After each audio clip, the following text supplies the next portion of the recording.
All right, so welcome to this week, episode 8 of the DaebakCast. As you can see, I got sort of a different background. My webcam might be out of whack a little bit, but it's okay. As you can see, this is the same background I had in the first episode. Anyways, I'll get on with it. This week, we got some new topics. I'm joined by Nathan. Rania. And Andrew. Kumusta? What?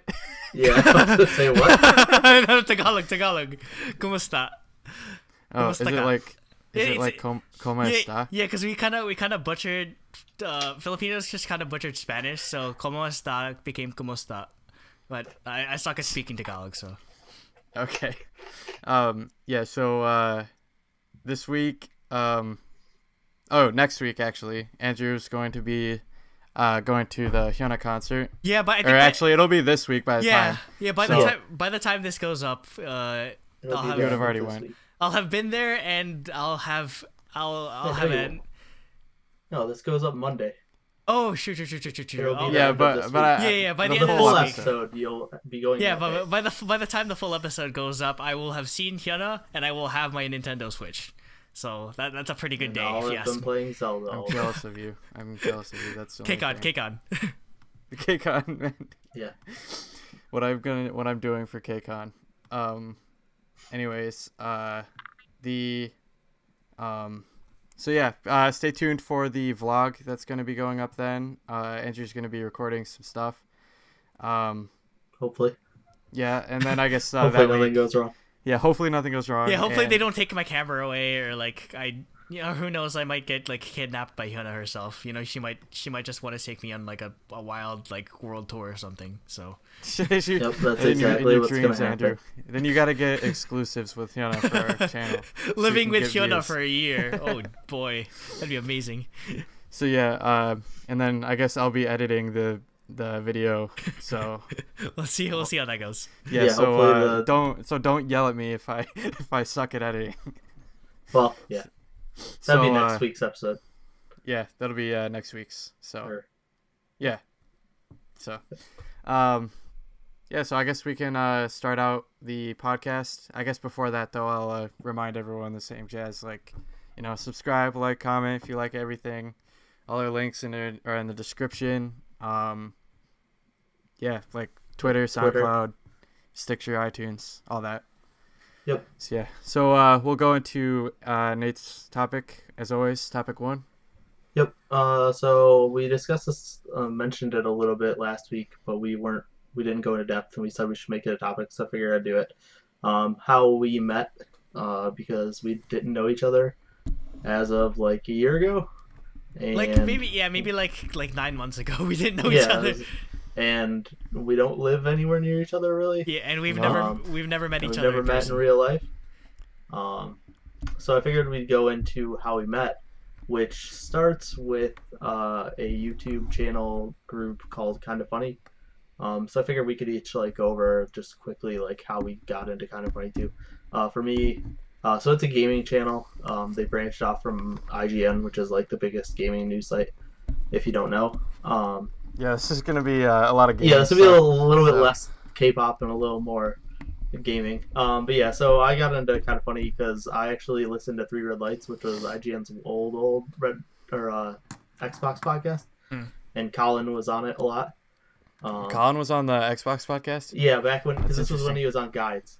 Okay, yeah. And literally, this is a precursor to Beyond, because they would literally spend episodes talking about GI Joes and Lost. Like they just didn't talk about Xbox at all. They would just go off topic so much, so it was a lot like all bets Beyond. are off on this. So yeah, that's what the GI Joe, like that's why Colin was on all the time, because they talked about GI Joes a lot. So yeah, I listened to Colin a long time, and then eventually planned on getting a PS3 and got one in like 2012, and that's when I picked up Beyond, and Beyond led to Kind of Funny because Kind of Funny hosted the PlayStation podcast for IGN Beyond before branching off to start their Greg own. and Tim did, or Greg and Colin. I mean, Greg and Colin, yeah, and then Tim and Nick produced videos for IGN, and they all broke off to start their own company, and that was 2 years ago, and they're doing great.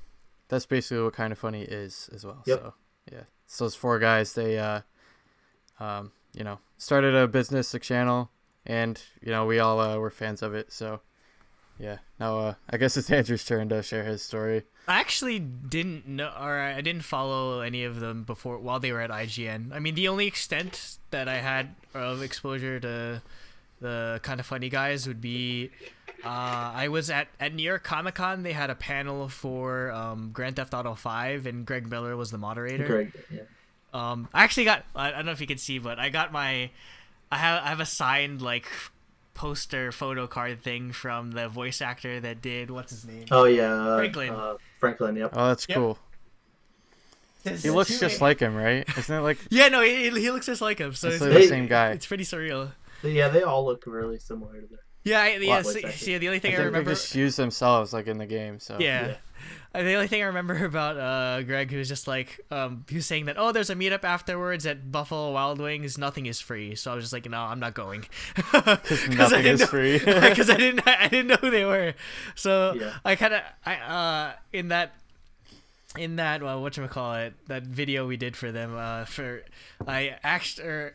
first encountered them because of the Reddit post about all four of them leaving.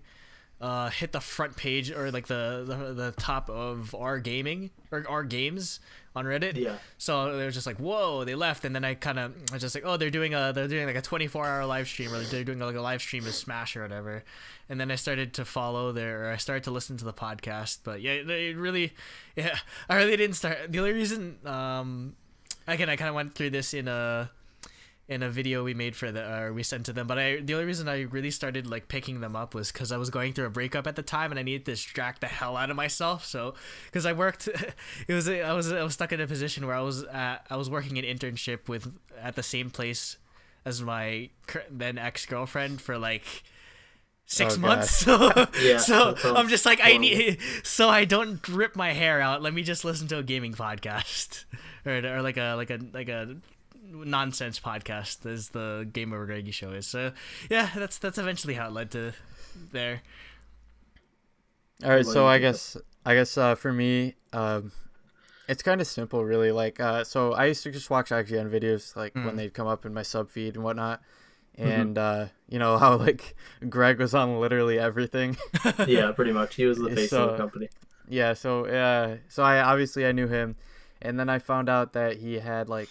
I somehow stumbled upon his like personal YouTube channel, which is just it was just called Game Over Greggy. So I'd literally just listen to the podcast like whenever they'd upload a new video.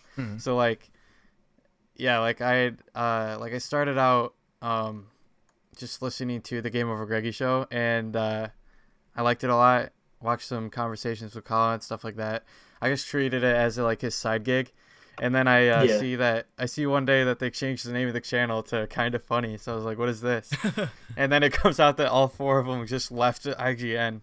Yeah. And then since then they really, became their own company. And I've been watching them ever since. And then about like a couple months before I met you guys, I got into the Facebook group because I noticed that there was one. I was like, oh, that's cool. So I'll just join in on that and see what's going on. I think I got it on the Facebook group around like September of 2015. Like, that's way after me. I was 2016. Oh, I was in it in like January 2015 or maybe even 2014. Okay, so no, because they like right when they I was at maybe not January because that's when the company started, but I joined like really quickly. I didn't even know there was a Facebook group or whatever somehow.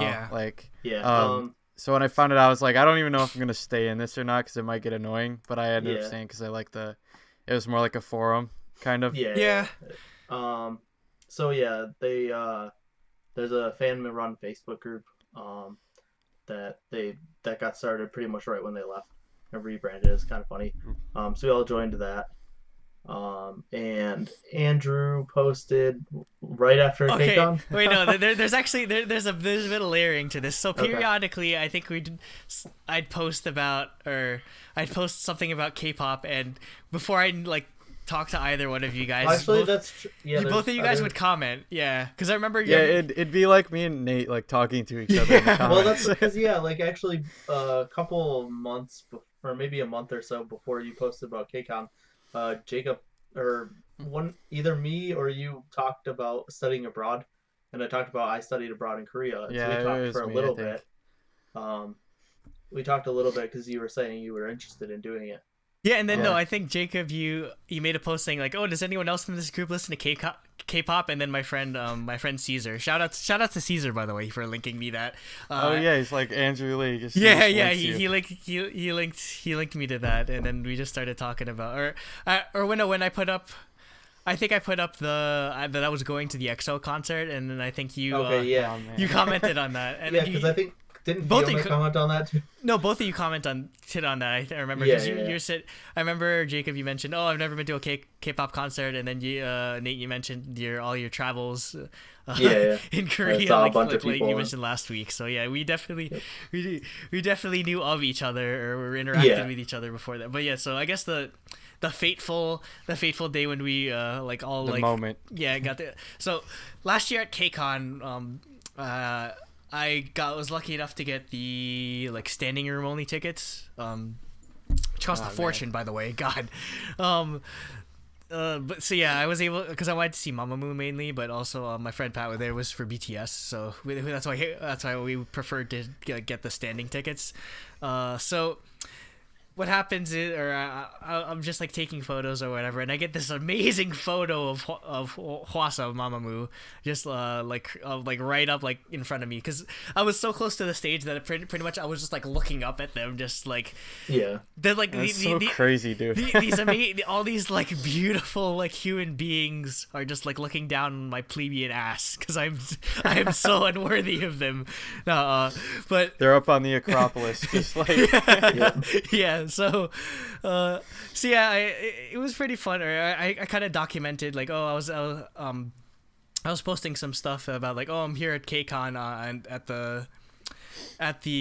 in the Facebook group, and then so after I got home, I posted that photo of Hwasa in that Facebook group, and I got so much response. 99% because she's incredibly beautiful. I'll link the photo somewhere. It's on my Instagram, and I'll give a link to it. We'll make it the thumbnail. Yeah, we'll make it the thumbnail because it's a beautiful. I posted that photo on Tumblr. Oh, so many reblogs.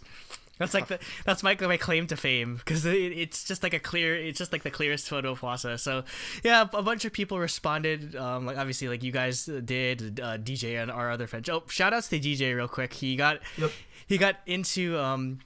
picked by Leah Kim, a 1 million dance company or dance studio choreographer. She held a class in New York City, and he got picked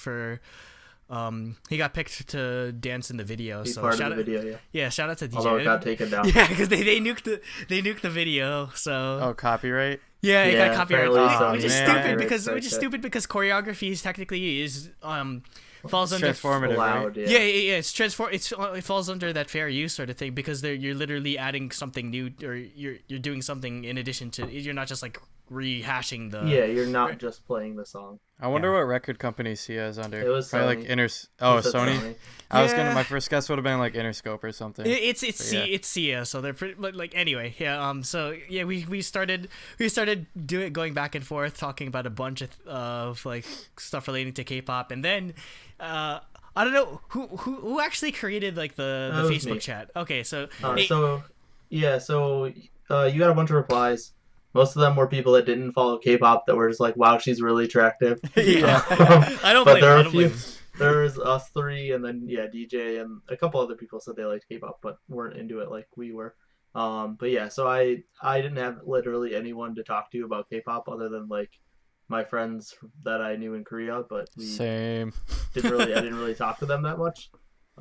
So I figured I would start a Facebook chat room that we could just talk about K-pop, and so I had a Jacob and Andrew and DJ, and we've grown that a little bit since, but it's still going after 9 months now probably. Yeah, ever since that was KCON was June of last year. Yeah, June. So Jeez, it doesn't seem like it's been that long. No, we've been talking about K-pop for a long time. Yeah, I know, man.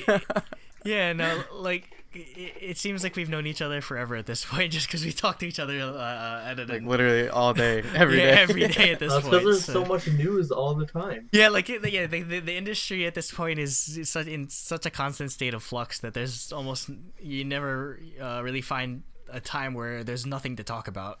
Yeah, I mean, if we're not talking about news, we're just freaking out over something like Twice or SNSD or Mamamoo or Card or. Yeah, no, I think if it wasn't for you guys, I don't know if I would have gotten into Card because again, about video games. Because again, prior to getting prior to getting involved with you guys, my scope with K-pop was still kind of limited. Like I really only knew pretty much whatever the big three was, and then Pat got me into Mamamoo, or I saw I keep seeing it on the subreddit. You didn't even really know G-Friend. You don't even know. I still don't know who G-Friend is. What are you talking about? Oh my god, they're one of the biggest girl groups. The only person I know extensively is Yunha, because she's literally one of my Tumblr blogs that I follow. Just reblogs just constant pictures of her. She's really pretty. No, she's really pretty. That's all I have to say. I don't know, man. I like Shinbi. Yeah, they have the same name, so. Yeah, wait, they really? do. Unbi. They're both named Unbi, so one used Un and one used B. So Shinbi and Unha. Oh, that's funny. It's kind of funny that you say that it's only because of us. You got the card. You said the thing. Hey, are you wearing a kind of funny shirt right now? I'm wearing a kind of casual shirt. Oh man. My kind of funny shirt's in the closet. Kind of funny crossover shirt. I need to get a t-shirt actually. I'll get one eventually. But yeah, it's kind of funny that you say that you only got a card because of us, because in our chat it's like freaking card fascism. Yeah, hail Card.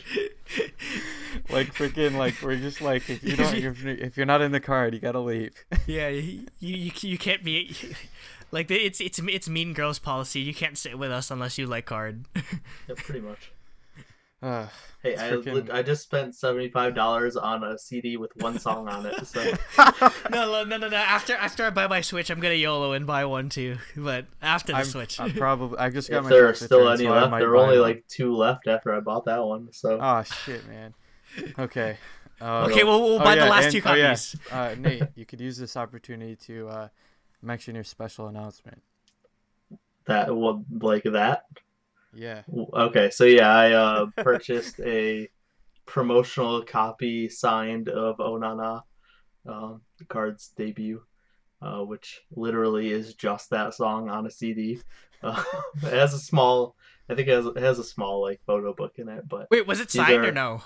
Yeah, it's signed by all 4. Signed by all 4. So then that's totally worth it. That's totally exactly. worth it. Well, it's gonna be a collector's item when they take over the world. So when they're as big as Justin Bieber, and I have one of 2,000 promotional copies of their debut. No, that sort of stuff goes up in value tremendous amounts. But 21 Pilots, their first album wasn't really circulated all too often. So the first album. Yeah, their first album was called Regional at Best, and I believe they were such a small band. I think they released it themselves at their own shows. If you have a copy of that, you can sell it for a couple $100 on eBay. It's that rare. Oh man, I wonder how much that kind of thing would cost if it was signed too by both. And anything signed.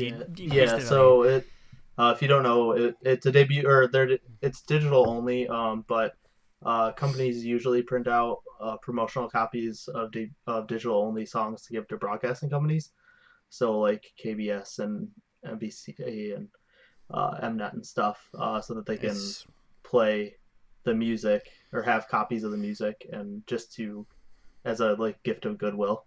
Yeah, it's kind of like handing out flyers, or giving people exactly. or being one of the one of the guys giving out your mixtape on the street. Okay. You know what I mean? You don't know how much I have to deal with that in New York City. People do that a ton. No, I work on 34th Street, which is tourist central. So pretty much every hour on the hour, I just keep getting handed mixtapes that I don't want, and I just keep. Have you ever listened to any? No. I give them back because they give it to you, and then they're just they ask you to buy it. Yeah, they ask you to pay for it. We went to New York in sophomore year of high school for band, and one of my friends got handed one and started walking, and the dude started like yelling at him and threatening him. He's like a sophomore in high school. It's like we don't know. We're just 'cause, tourists. Like, oh, thanks. In that situation, I just pretend I don't speak English. Yeah, but we're You white. just He's start white. speaking Tagalog He's or a white. something. He can't do that. No. Or either that, or I just pretend I don't listen to them because I usually you just can't. whenever I'm out, I usually have headphones on. So, but Yeah. is that's the thing. there that sort of thing in Korea where like people will just randomly hand you mixtapes or whatever?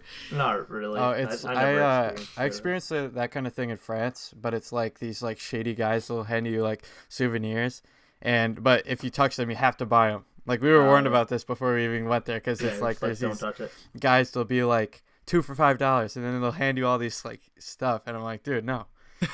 Yeah. So you gotta put your hands behind your back and just like not let him like come near you. What if they just throw it at you and you're just like, oh, your skin made contact with it? Well, they freaking threw it. It's their fault. You can just run. Yep. Anyway. Yeah, so groups give it out just as like promotion to the producers of variety shows and music shows and stuff to kind of get their word out. So I bought one of those because I'm crazy, and I'm going to have to buy all the other two before they debut as well if they ever go up on eBay. Yeah, because those prices are gonna go up, or they're gonna become a lot harder to find as they become more popular. Although I'm seriously contemplating buying one. Like you right now, need to buy right the now. art need for to. sure. Buy the I really art don't first. need to, but I might. It's not gonna get here in a month from now. That's the problem. It's okay. I just want it. So But yeah, I also want the figured arc. I want the arc. you Come definitely on. get that before card. Wait. How much Because was we that? How already much have was one that arc copy card. promo? Well, the arc is like $50 probably. Okay, because nobody. It's listened probably to the same that. because it's a digital. It was digital only, right? It wasn't physical. Yeah. The arc was. It's like on a regular CD case, but Yeah. it's got like a Actually, little photo book inside of it. When they showed Don't Recall during the countdown V Live, it was just in a normal CD case because Oh Na Na actually was like higher quality than that. Okay. But I think they dropped the quality on Don't Recall because they realized they didn't need to go all out for these. Yeah, not anymore. Because they they're realized they already popular got the enough. popularity. Yeah. What I was gonna say is, the arc. I really need to get them because they're like, actually, I'll say this in topic 2 when we get to it. So yeah, just go on with what your point was. Oh, I was just gonna say that pretty much covered it. I figured we'd go over how we met, and we've done that. So Yeah, All right, and so I mean, should we go into... yeah. Oh. I- Okay, I so No, go ahead. Just go ahead. I didn't need to really say anything. I was gonna say, like, should we go into topic 2? Sure. All right, so I guess that's a good segue into topic 2. Good like passageway, a bridge. My topic An is arc. Oh, Yo, how'd you miss that? I don't know. That was a layup. like bridge, like the card game. Oh. Oh my god. I don't actually know how to Get play out. that game. Yeah, I don't know how to I've play never bridge even either. heard of, I've never even heard of that I've- game. I've heard of it, The only but- card games I know how to play are like, I don't know, like Go fish. blackjack. I don't know. Blackjack. like to hold them. Hey, that fan club is Hold'em. up for grabs. Sorry. Too soon. Yeah, too soon. Rip. Okay. All right, so my topic is rookie groups, just like in general, sort of like I guess the process they got to go through, the things they got to deal with, sort of everything, maybe some rookie groups that we're standing right now, stuff like anything, Something all like that. we've never mentioned, like card. Or the like, arc. KARD. Okay, so Or the again, arc. It's you guys are probably gonna have to carry this topic because again, like my K-pop exposure was fairly limited to the point where, like, I don't think the only rookie group that I ever remember like knowing or Not following. They're No, not even rookie anymore, and he still doesn't know I him. still know who G-Friend so is. funny. G-Friend, tweet at me. Who are you guys? Well, But- you got a new comeback to learn. Okay, yeah. But the only group that I ever followed like pre-debut was probably EXO. Like that's the only one. So Well, I mean, that's Yeah. actually a pretty good example because they had a lot of teasers and stuff. yeah, to no, hype like up their debut. EXO's pre-debut was amazing. Like they'd have. I don't know if they had it for every member, but like some of the members would get individual teaser videos, whether it be like a singing thing or like they were. like they planned out EXO so far ahead that some of the songs that they used in the teasers weren't released until 3 years after when they made their first album. Like I remember like Baby Don't Cry. Yeah, right? like because the Kai video. Like yeah, that. Kim was a huge Kai fan because he's just because he's like the dancer of the group. So we'd end up watching that video on repeat a lot in freshman year. So yeah, like that's the. So yeah, we got. I feel like who? Huh? Well, no, I was saying like I feel like EXO's probably one of the first like groups to do that. Like before that, there wasn't really a lot of like pre-debut promotions by groups. Yeah, they just like come They out. kind of just come out, and you're like, hopefully their debut is good and get some. Yeah, traction. I mean, again, SM is. Yeah, SM can do that. Yeah, SM because since they're got so the money. Yeah, since they're so well known entity, they can like. They have the like the capability to hype up a group that you've literally never heard before. But I mean, Yep. yeah, they started did a trend too. Yeah, they did a really good job of hyping up EXO because like, and back then in like 2011 2012, never would I have thought that EXO would get this big. Never would I have thought. Quite honestly, I thought like EXO because at the time like pretty much SHINee and Big Bang were ruling the world. Like nothing could touch them at that point because they were. Yeah. SHINee was the most like one of the most popular boy bands back then. Yeah, but then EXO like that's why SHINee was huge. That's why I feel. Yeah. I mean, I love them. They're like my favorite. Me too. Group, Me too. so. But like again, that's why I feel kind of weird considering like how all these people or the majority of their fans seem to be much younger than I am because I'm just like, did you know who EXO was before their debut? Like I kind of get into hipster mode because I knew who EXO was before I knew they EXO before they were cool. Yeah, before Growl. Yeah, because I mean I sort of fell off the ball after a while, like for a while. Like my only really exposure or like I guess the nostalgic type of music that I have when it comes to EXO would be like their first few releases. So like I really didn't focus too much when it comes to like their later stuff, or it was just at that point they were like just so big that I guess they kind of fell out of my radar a bit. I mean, yeah. So EXO they kind of had I guess I could say like they had sort of like a rough debut, but I think I can't really say that anyways either, because I think most groups go through this. They're not usually instantly popular as soon as they debut. Yeah. Like EXO didn't really take off until Growl came out. Yeah, which like is that's when everyone's like, "Oh my God, EXO's actually because good." Because their debut is a really strong song, like Mama and History. Yeah, great. Mama. Really good. Mama. What I don't know if we made a list of best debut or like. We talked about debuts. Yeah, we did. We had that. Okay, that was an entire topic. Yeah, because I remember talking about Mama. I don't know if we. I was gonna say, did we talk about EXO? I don't remember that. Yeah, we definitely talked about EXO because again, I still stand by that. Mama is one of the best debut songs I've ever heard. The music video was fantastic. Music video again, like Avatar. Like the intro with Discount Morgan Freeman. It's freaking good. So yeah, like I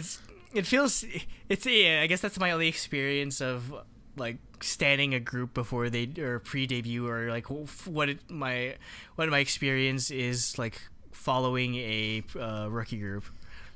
I think it's kind of a shame with EXO though, because what EXO was supposed to be was kind of like, I guess what I'd say is like the new generation, like Super Junior, I guess. Yeah. And like Super Junior M, but the M part failed again.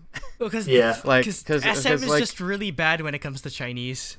Like managing Chinese members. Yeah, like I don't know why it's so hard. I don't know. I don't know if it's cultural differences, or Maybe. if it's like them just being lazy with the visas and whatnot, or I have no idea. It's so sad that like all of them left because it's sad that all of them except for Lay. Yeah, it said that Chris and who else left? Oh shoot, I'm a terrible Chris, Chris Luhan and Luhan, yeah. Yeah, so it said that PSA also PSA never watch Luhan Lu, ever. That song is atrocious. No, but it's sad that they had to like lose members like that, because arguably the best like EXO clip I ever saw was a live performance of, oh god, what was the song? Oh, I remember there's a song where like they're just like they're trying to hype up like the beginning of the song, and then they're just like And at the beginning, one of them, I forget who it was, but one of them was like, "Hey yo, Chris," and then Chris is like, "Hey yo, what's up?" It was just like really, it's just like I need to find it. I Really watched that cringy. clip. Oh, I do. God. I It was watched probably that. Shaniel. It was probably Shaniel and Chris. Yeah, maybe. Chaniel's the best. Yeah, Because they were Chaniel's- the rappers in each. Yeah, Chanyeol's pretty cool. But I'd watch that clip over and over. That was Ayo, what's up was just an inside joke between me and Kim for such a Ayo, long what's time. up? Or just you would say Ayo, what's up to each other, just like in such an animated way, because it's such a funny. I'm sure it's still out there on the internet somewhere. Somebody Yeah, has it's to find probably it. somewhere. I'll link it in the description if I find it. Was that actually like a meme on like Tumblr or whatnot? Maybe. Like- Like again, 2011 was in such a way, or like the meme like landscape was in such a way Yeah. where pretty much like It's like OG K-pop pretty much. or no From like the 2011 and no, before. no, like when EXO came out, they were still using the that image. Yeah. Oh, the freaking rage faces! I forgot about that. Yeah, crap. so that's how far we've come when it comes to memes. That's another topic entirely, but Goodness. Yeah, memes were just starting. They were babies. okay, you guys can talk. I'm Like our I'm really groups helping that out. we're gonna talk about. Yeah, Yeah, you guys can a meme group, dude. Card is the best meme, right? Yep. Yeah. Uh, Do you want to talk about wait. specific groups first, Oh, or wait. do you want to do I sort think we of should like go over just like what they have to go through, and then we can talk about All right. specifics. Okay, but wait, I found the song. It was Two Moons. Oh, I know that song. Two Okay. Moons. It's a really hype song, but yeah. So at the beginning of that, they say I really need to look for that video because it's so funny. The So yeah, I guess we could start out with the other section of the topic, because it's sort of like a very multifaceted, like general thing. Yeah, just generic. They rookies, like, they obviously face many hardships and like vigorous, like expensive training, like just to have like the slim chance of being able to debut. Yeah, in Like- that Vice documentary, they said like I think Leah Kim was the one I was saying that she says probably only 3 out of 10 trainees debuts, only like 30% of people that are in the system debut. Yeah, which is insane considering how many years they have to go essentially Yeah, exactly. without Like, being paid a dime. Geo from Twice. Was Yeah, they're trainee paying to for be there. 10 years. 10 years? Yep. I mean, I guess it's good that she didn't leave and she held out for that long. Isn't she like Yeah. 12? Yeah, she was like 12 when she started. No, I'm saying, isn't she like 12 years No, old now? No, Gio's one of the oldest. She's the second oldest. She looks like Actually, she's not 12.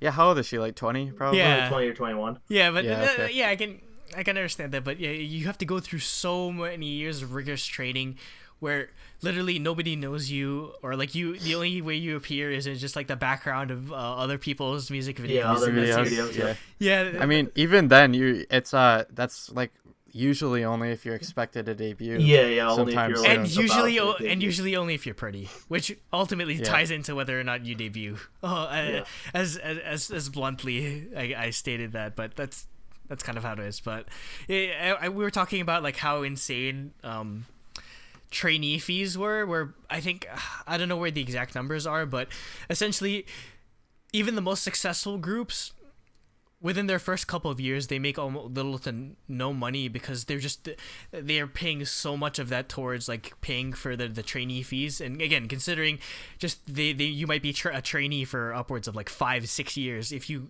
debut, that's a lot of money that you end up owing. It's kind of like a loan shark sort of situation, or like college, where It almost makes me wonder if the companies make a lot of revenue off of the trainees. because I mean, even if Probably. if you don't debut, do you have to pay that back? Yeah, I think so. Like, Yeah, if they probably. fire you, are you still on the hook for that? I have no idea, because it would That all would- depend on the contracts they're written out. Yeah, that's true. That's true. Yeah. That would, I'd hope not, because They probably have to pay something, but not to the extent that like the full. Like a fully debut. yeah, but I mean, I Yeah. guess it's not like, because I entirely. guess if they didn't deliver upon the promise of you debuting, then I guess There's only it's so not much that they always- can. You didn't get anything out of it either, other than Yeah. like, some training. Yeah, But I mean, I guess speaking of training, you'd be surprised at how many members of groups or just singers or artists like switched companies and switch whatnot. company, or like they get they get dropped from like 5 or 6 companies, and then on like the 7th time's the charm, they finally get to debut. Like that's such a rough life where essentially like you're literally on the brink like so many times, or that you think, oh, this might be the one, and just then they drop you. So there's one like huge example of this was Hyorin from Sistar. Like she was in JYP and left that with and Hyuna, Hyuna, Hyorin, I think Yuji from Bestie, and another like really big idol. We're gonna be in a JYP group. Wait, wasn't Honey at JYP? Huh? Yeah, it might have been Honey? Hani, actually, yeah. Yeah, like that would have been a huge... How amazing would that group have been? It was Hani, Hyorin, Hyuna, and Yuji from Bestie. That would have been an insane group, man. Why didn't they just keep... And all 4 of them left JYP. And no, why didn't they just only use members with the letter H? Because Yuji's amazing singer. That's true, but she ruined it. Could be called, the group is just, UHHH. Yep. Okay. Anyways, enough fat jokes. But yeah, it's just crazy to me. Like they'll go against like dozens to, I don't know, this is just like a crapshoot, like maybe hundreds of like trainees, like just to, have this slim little chance. Like it's just crazy, I guess.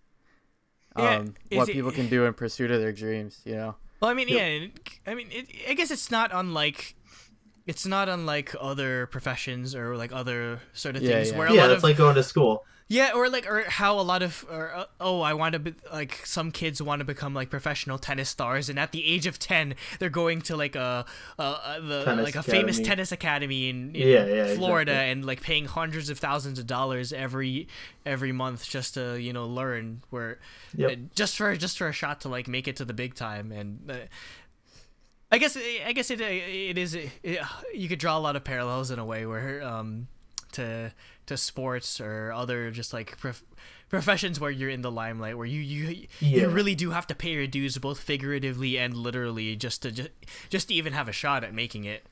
Yep. Yeah, I'd hope that most of them do like come in with a backup plan, like stay good at school, stay good at have a major picked out for college, I guess, at least. Like I know a lot of people who didn't even like, their dream wasn't specifically to become an idol, like they just fell into it. Like from like Eunji from A-Pink, like she wanted to be a vocal trainer, I think.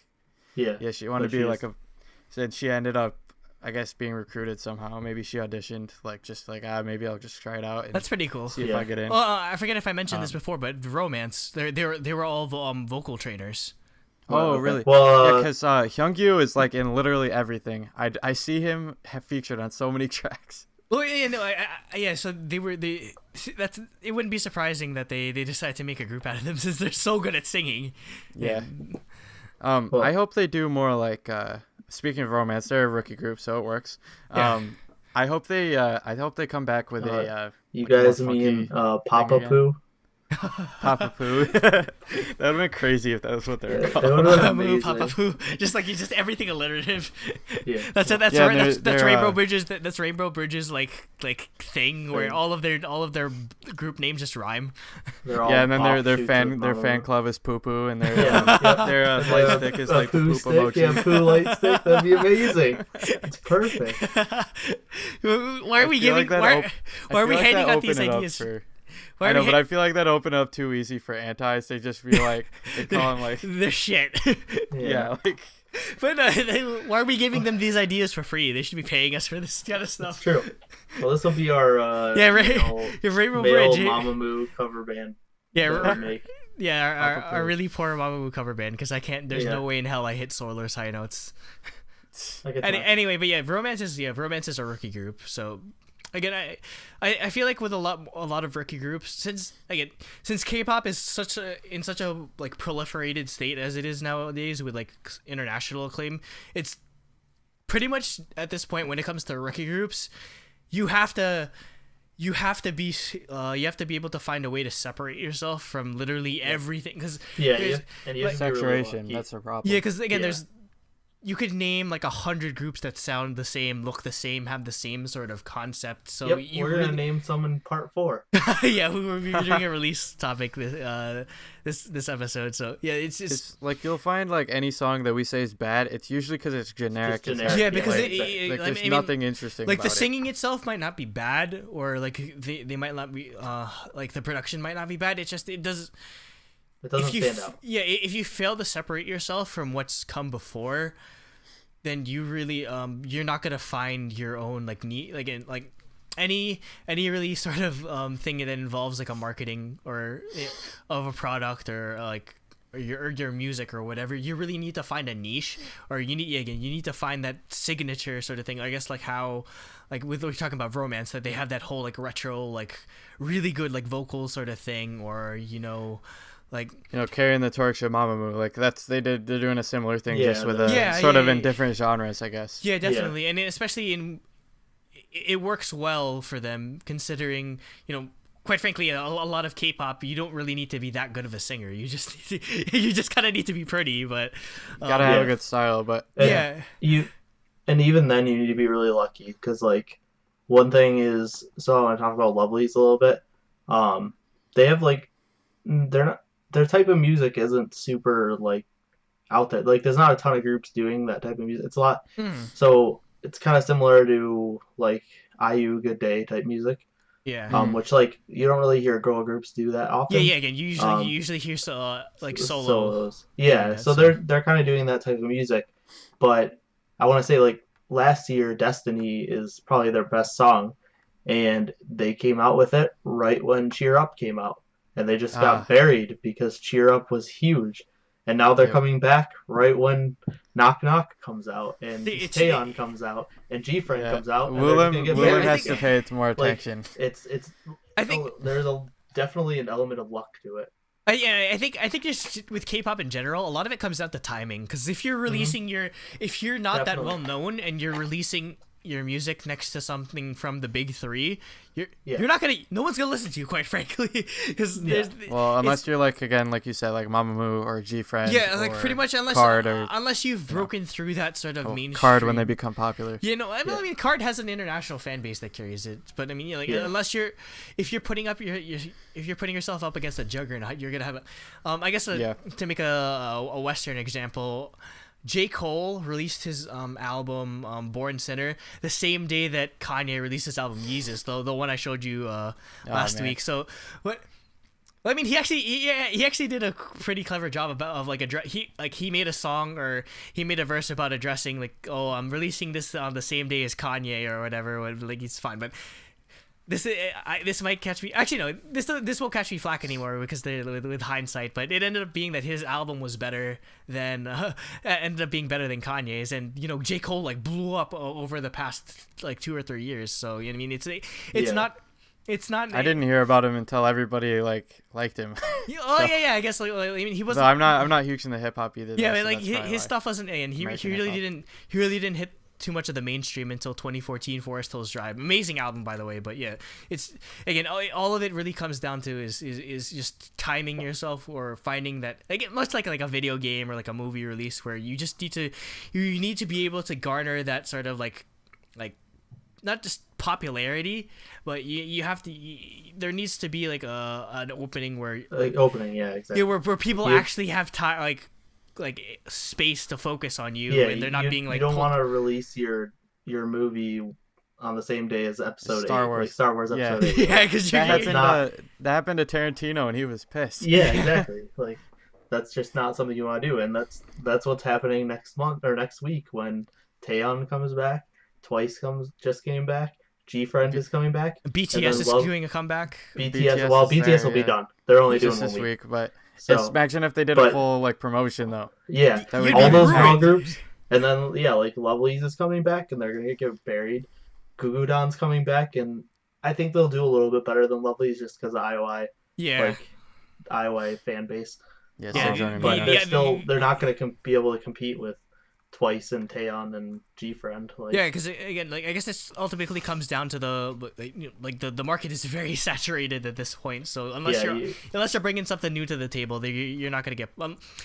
either you're bringing something new to the table, or whatever you're doing is so far is like a retro style that everyone's Everyone's into for, it, like nostalgia, like man, like 80s style, like like Wonder Girls. music is cyclical. It'll be interesting to see if like the musical style that was popular in like I guess like the golden age of quote unquote of K-pop, like the mid to late 2000s, if that ever comes back into style, because that's gonna sound so weird 2009. Yeah, 2009 to 2011. That's everyone like starts using the box again. Or 2009 to 2012. Box is great. Yeah, everyone got annoyed of it, but it's actually like now we miss it. Yep. Yeah, and it's genius. It was the box and then that room with the brick walls and the 2 windows. Oh yeah. So many groups use that set. Or just like obviously like hella green screen. Yeah, well, yeah. Hey, that still happens today though. What are some other groups? So like not only I was gonna make another point on like you gotta stand out, but not only that, you have to have a like most times, unless you're from a big company, you have to have a strong debut. Mm-hmm. Yeah, you have to. Yeah, again, like bad debut, you might be just dead on arrival. No, you're just you're just dead, like because and it's just and you it's I'm freaking babbling right now. Anyways, not only that, you have to have a good follow up, which is arguably like just 2 as times important. more important. Yeah. Yeah, because anyone could be a one hit wonder if you gotta keep it consistent. So like if you want to follow an example, follow Card. Like their follow up was even better than their debut, which is fantastic. They haven't even debuted yet, so. Or if you want to see again, we talked about like best and worst debuts. Like just look at what like Girls' Days their debut almost like ruined the group, and they lost members right after their debut. They basically had to like reboot. Yeah, they had to, and then they got good. Mm-hmm. But yeah, like with Card, even that's another way to help stand out and help get to a good debut is to do these pre-promotions, which you're seeing a lot more often.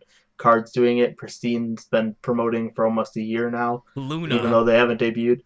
Luna is doing like doing like insane crap. Yeah. So again, we'll see how it works out for all those groups. Either Luna is just if it doesn't work out, that company's screwed. Luna's the iffiest one for me. But I mean, I could talk about this more in depth in the releases, but I've been liking a lot of what they've been releasing so far. So I mean, I'm just saying like they're probably they have the least like riding on the hype train, because like Pristine has IOI, they have 2 members of IOI in there, plus I think 7 of the 10 were in Produce 101. Yeah. So like most of the members people know, and then Card's just blowing up internationally, which is getting them like news stories written about them. They're gonna be on After School Club before they even debut now.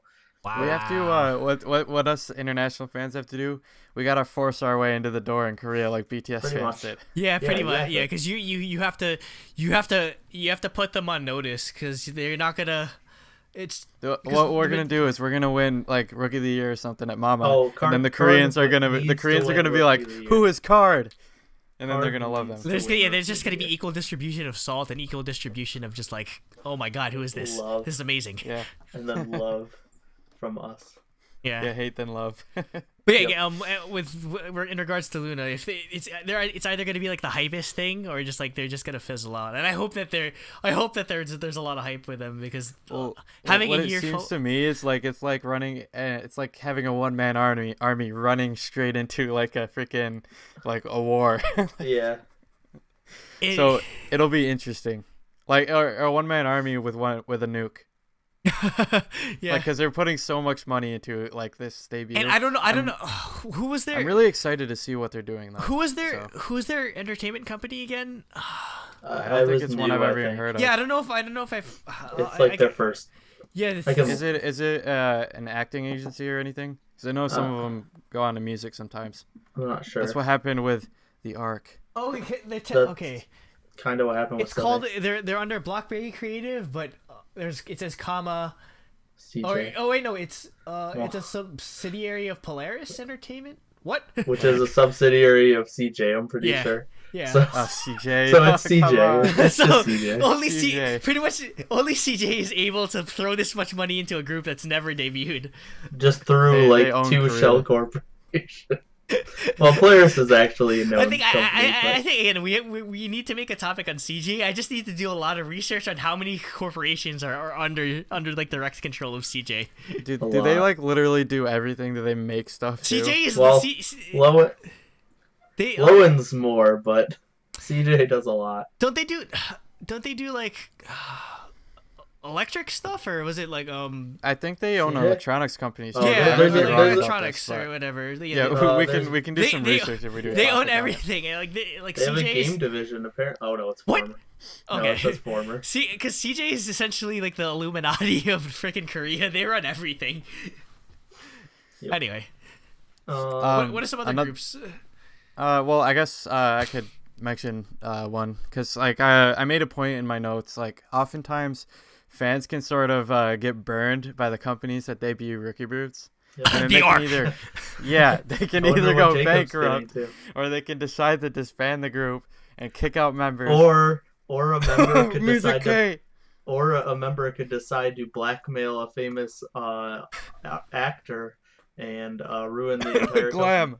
Poor Glam. They were gonna be the next we need to do a topic on that, or like a story. That girl, the girl who did the blackmailing, she is the voice of like the Korean Vocaloid, I think.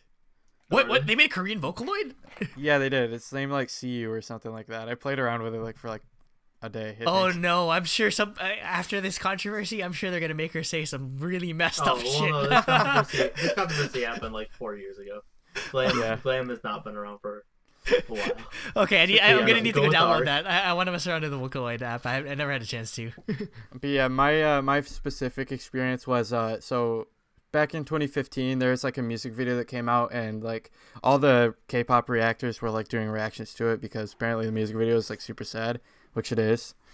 And so I decided to watch the music video, and I really liked it because it was like a drama, like the plot was, which is sort of expected because the company that debuted the arc, like they're like an acting company, Key East. Like they have like a tons of famous actors apparently.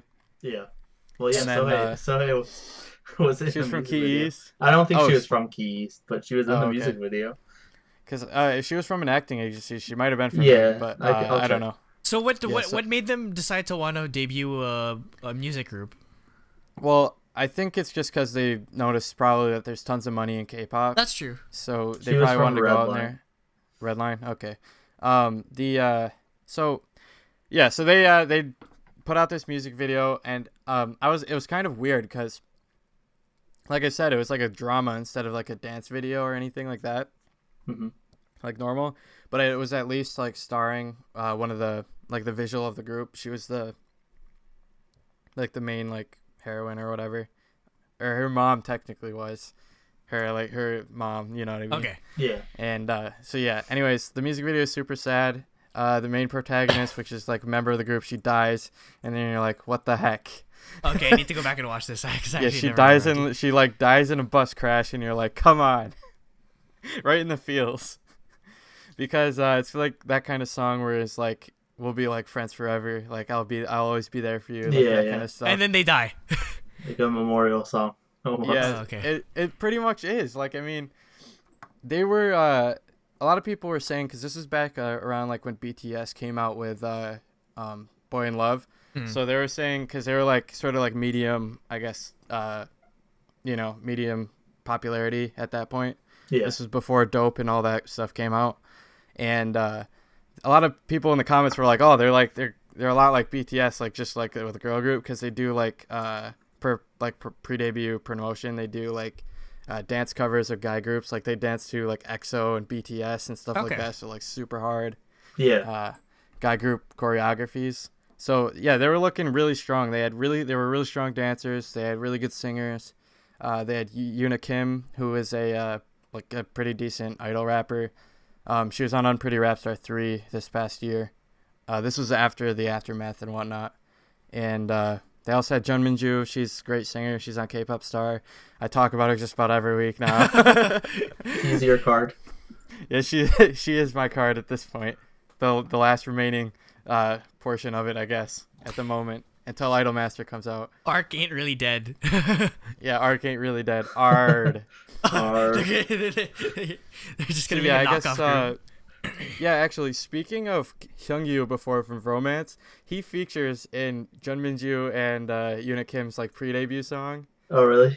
Yeah, Goodbye Rain. He's the the male singer. Wait, was this before Romance or after? Yeah, it was before Romance, and he was featured in that song. How did that happen?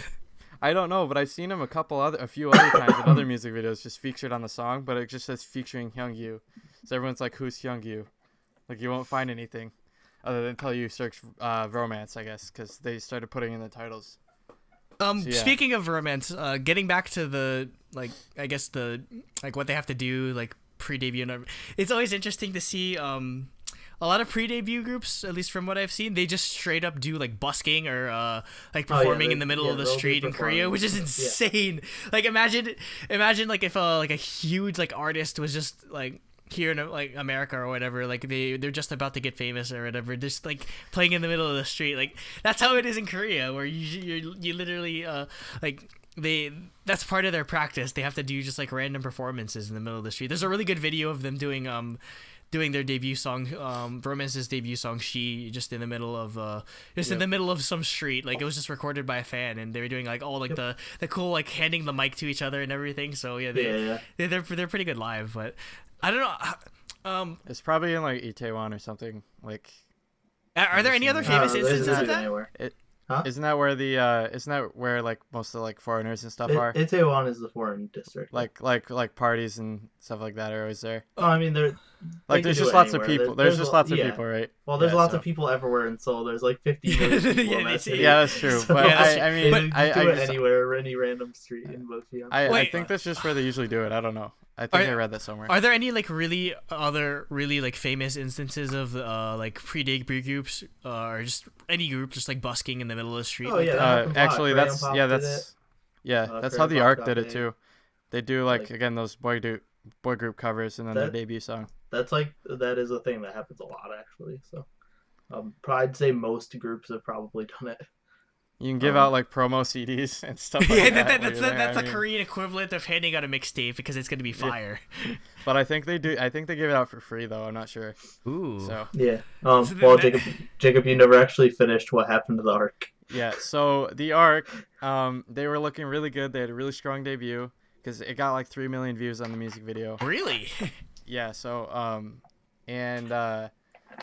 so they had a really strong debut. They said that they were gonna go for I believe they said they were gonna go for like a more like hip hop concept, like a more like hard concept for its follow up, and then we never got it. It never happened. We didn't hear from Music K for like until like late 2016 when Yuna Kim shows up on I'm Pretty Rap Star and she reveals that the Arc is officially disbanded. Are you serious? Who's with them? Who left and who stayed? Well, I don't know, cause what happened was Yoojin, their main singer, like she was like the best singer in the group. Mm-hmm. She got vocal nodules, so she got sick and I guess Music K just decided no, we're canceling the group and nothing's happening. Because I mean, recovery time isn't that long. Yeah. No, well, I mean, like even so, they still had other pretty good singers in the group. Yeah, maybe they could have managed. I mean, they could have just released individual member singles or something like that. Or they could have just like released something that wasn't as vocal heavy. Because if it was like a hip hop thing, like she easily could have. Yeah. Or they could have just done it. They could have just done an instrumental song and just danced to it. That's original, isn't it? Or she just like records the song and then has to sit out during promotions or something. Yeah. Like for a few weeks or whatnot. But yeah, they canceled the group. I have no idea what happened to Yoojin. I have no idea what happened to her afterwards. The only one I have information on is Minju is on K-Pop Star right now. Yuna Kim, she was on Pretty Rap Star 3. And then Jane and Suji, or Hala was her stage name, is in Idolmaster in next month. Which comes out April. Yeah, April, I'm ready for that weeb nonsense. Hopefully it's a bunch of weeb nonsense. Or a bunch of Korea boo nonsense. Yeah. Speaking of groups that like barely would playback be considered. I was about to say like I've been burned by a lot of groups. I also say Glam. I don't know if you've ever heard of Tint, but I liked their debut a lot.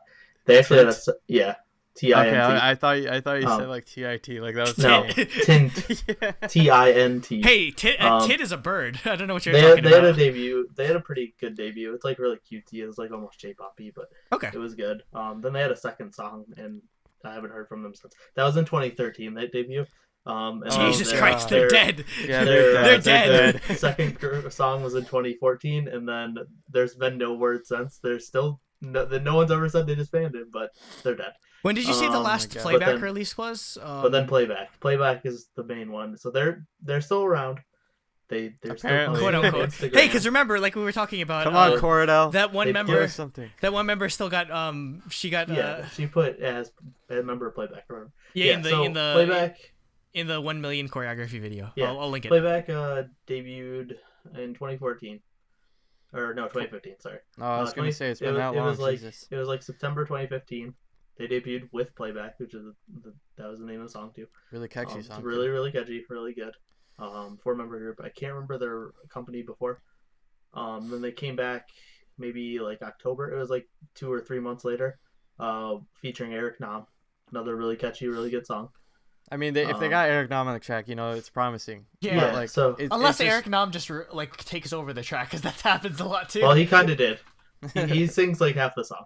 Well, I mean, Um, because if he's singing the guy's part, he kind of has to. Yeah, that's true. It's a duet. It's like a back and forth. But like the non-vocal members of the group had like one line each. So like Sehun and EXO, like In he a just never sings. 4-member group. Yeah, it's kind of like Bora Or- and Sister, where she just never she has like no lines except for like one Or like line. J-Hope and BTS, he literally gets no lines in Spring Day. Yeah. So yeah, they had two releases late 2015. Then their company got bought out by Cordell. it was called Clear Company according to the Wikipedia. Okay, Clear Company was what they were under. It gets bought out by Cordell in 2016. And we haven't had anything from them since because Cordell put all their money into Jessica. Yep, because it's Well, just, I mean, she's because dating their she's CEO. dating yeah, the like, CEO. I feel like So- Cordell Entertainment is just like the biggest. Jessica's company. Yeah, it's just Jessica's like play toy essentially. Exactly.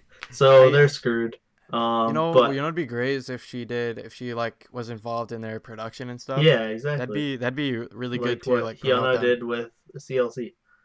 Yeah. But yeah, so they've talked about a comeback, like on and off for a while. They are still posting on. They're all still on like social media. They still have a Playback Instagram, which they posted a like Happy Lunar New Year video like 3 or 4 weeks ago. So they're still together as a group doing stuff. And then yeah, Andrew said one of them was in a 1 million choreography vid, and they did So at play least they're like still, like, as trading and Playback, stuff. as member of Playback or whatever. So they're still around. It's just when are they ever gonna come back? Hopefully soon. Hopefully soon. Oh, wow, I was just looking it up that the member Woolim was a JYP trainee. That's what She it's is my yeah. favorite. She is like the most unique looking. I like her. Yeah, she does look really unique. So yeah, Playback's and another rookie group that I've gotten to that's like pretty big actually. That's not something that's gonna go away. But I've been the past couple of days because I'm pretty K-pop likes them a lot. Is Astro. I don't know if you guys have checked out. I haven't checked them out yet, but I've heard a lot of good things about them. Yeah, their Yeah. the They have a lot choreography of is fans really so good. far. They remind me of Shiny, like back in the day doing the cutesy stuff. yeah. Okay. Because yeah, they're pretty like bubbly, but their choreography is pretty good. And they I'll just have to have check like them out. fun stuff in their music videos. But they're with Fantagio. They're the first Oh, boy cool. group. Fantagio's first boy group actually. Because Fantagio just had Hello Venus before this. Mm. And then we'll have their new girl group Whatever probably it's this called. year, which Fantagio doesn't have a name Girls. yet. It's like I think it's like I want to say they did have like a working name, kind of like Pledis Girls, but it was like I-Teen or something. What? The... But I don't think it's their Don't actual. use that. I don't think it's their actual. Was this supposed to be like 18? Like, I don't know, but yeah. So Astro is pretty good. Check them out. They actually did something kind of cool because they had They debuted in February, and they just released their 4th EP. So What? in a year, they released 4 EPs. They did one per. They Wow, did that's one great. per season. They're like spring spring dream and like summer or something and winter or something. Or actually, I think it's winter dream. I've started so. noticing that's becoming a trend too, to release seasonally as opposed to, or release maybe just smaller things seasonally as opposed to just one big album and then just disappear for the rest of the year. I mean, you have the Everyday Six or Yeah. I love that idea. Like there's a lot of like Luna. Big project things going on like that. Yeah, yeah, because or like monthly. I guess in a way SM Station is sort of like that, where I guess doing stuff like that helps keep you in the public conscience. I kind of would rather have them just release like seasonal stuff, because if they do, you get new stuff every once in a while. It keeps them fresh in your mind. They don't disappear off the face of the earth. and it's easier to listen to all the songs. So like by the time like an album comes out, sometimes you don't like not all the songs catch on. Yeah. But if you listen to like a smaller EP, like maybe all the songs will catch on since there's less of them to listen to. So yeah. I wanted to mention like some examples of where I ended up standing rookie groups who actually became popular. Like I okay, like, so you need watched... to get your hipster cred in. yeah. All right, so I got a hipster cred for G-Friend and Mamamoo. G-Friend was one for me. Because G-Friend, I saw Glass Bead and I was like, this is like Into the New World. That's great. Okay, when I finally figure out who G-Friend is, I will officially stand them. And then Mamamoo, I found their like Mr. Ambiguous. When I watched it, it only had like less than 100,000 views. I'm like, why is nobody watching? Wow, that's crazy. Well, because it had been out for a few weeks and only had like a few, like either a couple 100,000 views or like less than 100,000 views. Mamamoo gets 1 million easily now. Yeah. Like I found them like, why has nobody watched this? Because it was fantastic. I instantly stand them, obviously. Well, yeah, because they're really the first breakout when it comes to Rainbow Bridge, as far as I'm concerned. I don't know of any other artists that they had, but yeah. And then this is a kind of, I guess I put kind of in parentheses next to this one, but Red Velvet, because they weren't that popular on their debut, because they had a bunch of controversy and stuff. But I was like, I don't care. I love Red Velvet, and I really liked Happiness, so I put them on there as well.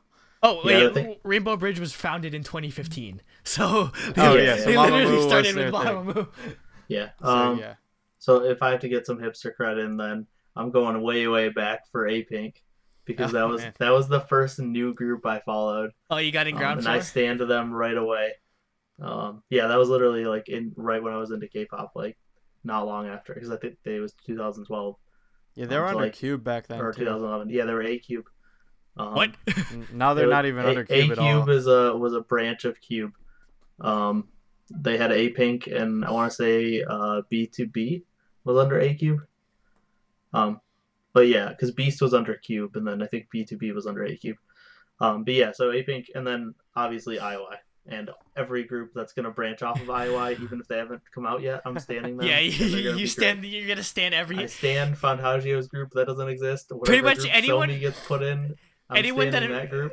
Anyone that appeared on Produce 101, you're just gonna stand automatically. Not anyone on Produce 101, because that's a lot of people. But 101 groups if they all went into separate groups.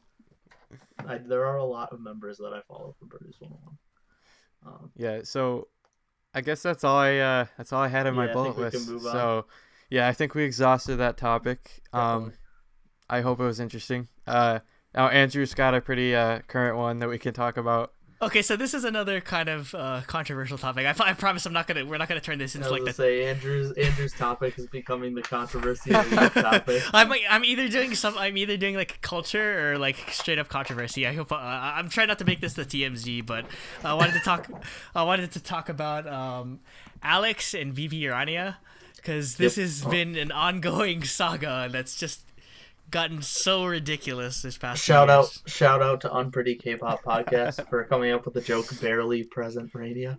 Yeah, that is what I call apparently it's pronounced Rania from what I heard. Rania. Okay, yeah, it is. Yeah. Yeah, but no, like, so what is BP? British Petroleum. It's Black Pearl. I'll explain. So for people that don't know who Rania is, they are a girl group under an entertainment company called DR Music. They were founded in 2011. They were famous for their songs Pop Pop Pop Style and Just Go, which was, I mean, like they were fairly, like they did fairly well during the really. I thought Dr. Feelgood was really big. Yeah, I guess Rania too. or Rania, whatever. Yeah, but especially because it was really controversial because they had to change both their outfits and the choreography. Yeah, but I mean, like that was kind of a non-issue from what I heard. Yeah, Like, it wasn't actually a big issue. Yeah, it wasn't. It wasn't. Trust me. There's like when you consider how like the sliding scale of like how intense K-pop choreography is now. Like that's nothing compared to. Yeah. So it's so weird because I used to see Rania, whatever. I used to see them a lot, like a lot around on YouTube, and then like I don't know, is it the past year, a year or two? Like you just didn't see anything from them. When they lost their entire lineup. Yeah, So essentially, like I used to see them around like with like Fiesta and like I just realized it. It's like Fiesta but Star. It's you Fiesta never knew and that. Star. You never realized that from the first second I ever heard Fiesta. No. Okay. Anyways, took me a while to know. I They're thought it was another like group Fire that or stand something. from Fire. Because they were IU's little sister group. Fire Star. Oh, and then Anyways, Fire Soul's the super move that friggin' Sailor Mars does in Sailor Moon, and that's my favorite. That's my bae. Anyway, Okay, back to Rania. so yeah, pretty much they had so much member turnover just within like the past couple of years. So they kind of started to retool in 2015. They added 2 new members, Sulji and Hyemi. They in addition to that, in November of 2015, they sort of teased Alex, who I mentioned before, who's sort of the focus of this topic. They sort of teased her being in a music video and potentially becoming a member, and then they officially announced that she was joining Rania. So Alex is the first, as far as I'm concerned, she's not just the first black artist in K-pop. She's like the first, she's the first non-Asian. Yeah, she's the first non-Asian to ever ever be in a high-profile full non, because there are there's a lot of Blasians. First idol, I guess. Yeah, because there's also that like white guy who's in Busker. That's true. Yeah, he's a professor in Korea. Like how did he get in Busker then? I think he's friends with the guys, and they just like started a band, and then they're like, okay, cool. okay. I don't know what kind of. Well, I have no idea what he teaches, but I'm assuming it's probably something music related. Yeah, obviously. But anyway, so the reason why they were announcing all these member additions is because they had 2 members leave, Yina and Juyi. They left they announced that they were leaving at the same time that they were announcing the new members. So yeah, it was just like a factory. They're just replacing him. Yeah, they're just essentially replacing him. So a bit of background on Alex. Her full name is Alexandra Reed. Born in Lawrence, Kansas, but mostly as far as I'm concerned, she grew up in Plano, Texas. So she lived in that Midwestern, Southern sort of state. She was discovered by an assistant of L.A. Reid, who was a big music exec. He was at for the first couple of seasons of X Factor. I believe he was one of the judges, or the American X Factor. Of course. Is he the? He's the black guy. The black guy with the glasses. Yeah, with the like a cool looking guy. He looks like an executive. LA's not his actual like name. That's just his nickname or whatever, because he's obviously in LA. Okay, I know exactly who he is. Yeah, so when she was discovered, she had a contract with Def Jam Records actually, and she was managed by a guy named Scooter Braun, who's well known for being the guy that discovered Justin Bieber. Yes, and worked with Ariana Grande. So she made a few. I think he also had Carly Rae Jepsen, but she is kind of dead right now. Oh, I mean, no, she's kind of popular. She had Call Me Maybe, and then she. From what I hear, her albums are pretty good. Even though, like for pop albums, they're pretty good. They're pretty good. No, what I mean is, Call Me Maybe is pretty good. What I mean is, like she, I don't think she really like. Yeah, caught she on with didn't the public, take I guess. off. I'm not talking mostly about because, like, quality. Mostly because a lot of her songs are popularity. controversial. She had that whole song about like masturbation or something like that. I don't know. I forget. I heard something about that in like the on the like the Twitter sphere or whatever. But so yeah, Alex, she did a couple of songs like on her own, but nothing really ever like caught on the top 40 charts. Most notable for me would be that she did a song with Traffic, that's the rapper name of Timothy De La Ghetto. He's a really? He's a YouTuber cool. like comedian, and he's on Wild and Out now with Nick Cannon. So yeah, she did a song with him and he produced it. I know, like I listened to a few of her songs, or the song that she did with Traffic was called Soldier. So some of it was just like pretty run of the mill, like sort of American Western sort of pop style kind of things. So how she got involved with Rania, I really don't know like how they discovered her entirely, but I don't know if they ever said. Yeah, so how did she like a Korean discover? I don't know how it's scout. Yeah, I'm still not entirely sure. Yeah, they never said. Yeah, how that happened. So she was added, as far as I'm concerned. They were scheduling a comeback with those other with the two new members that they added. The comeback was called Demonstrate, and then they sort of like added a rap part with her with Alex in it. So like there's two versions of the music video, one without it and one with Alex. As far as from what I've read, Alex wasn't in Korea at the time. They actually filmed. Yeah, she wasn't there. Yeah, they filmed her parts of the music videos in like LA, and then they just kind of spliced it in together so that it looked like they.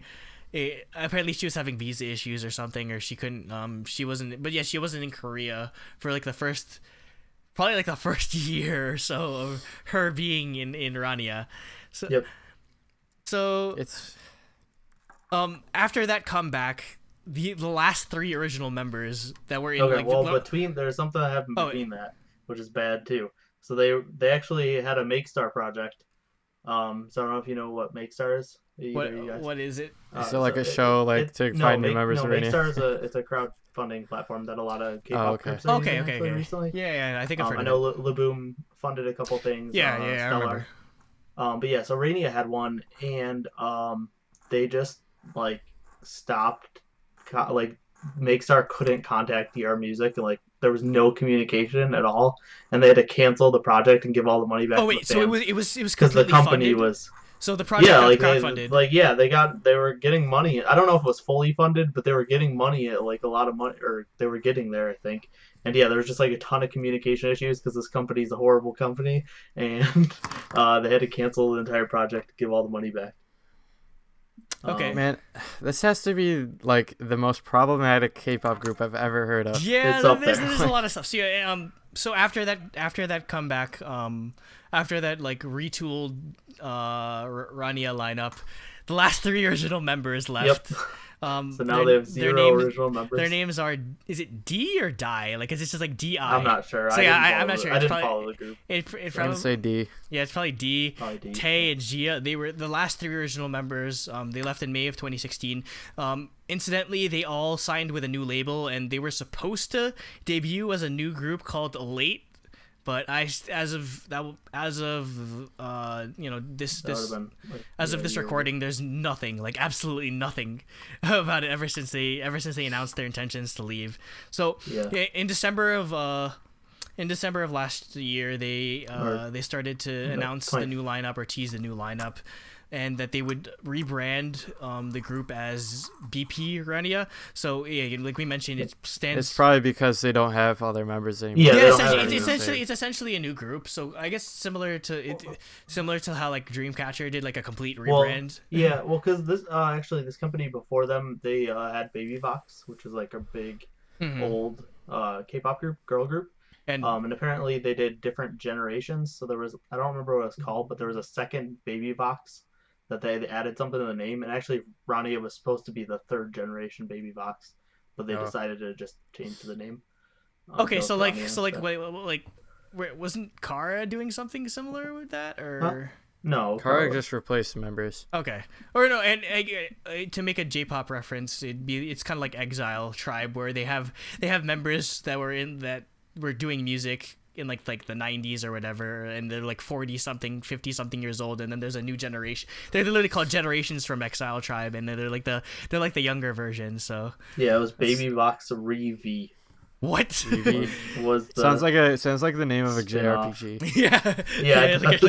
like a really generic JRPG. So at this point in December, they announced they added two new members, three new members actually. Jiyeon, Yumin, and Tabo, who was a Chinese member. They actually added a member that used to be there but had been absent for 2 years. Her name was Solji, but she changed her stage name to ZU. I don't know why, like ZI.U. Yeah.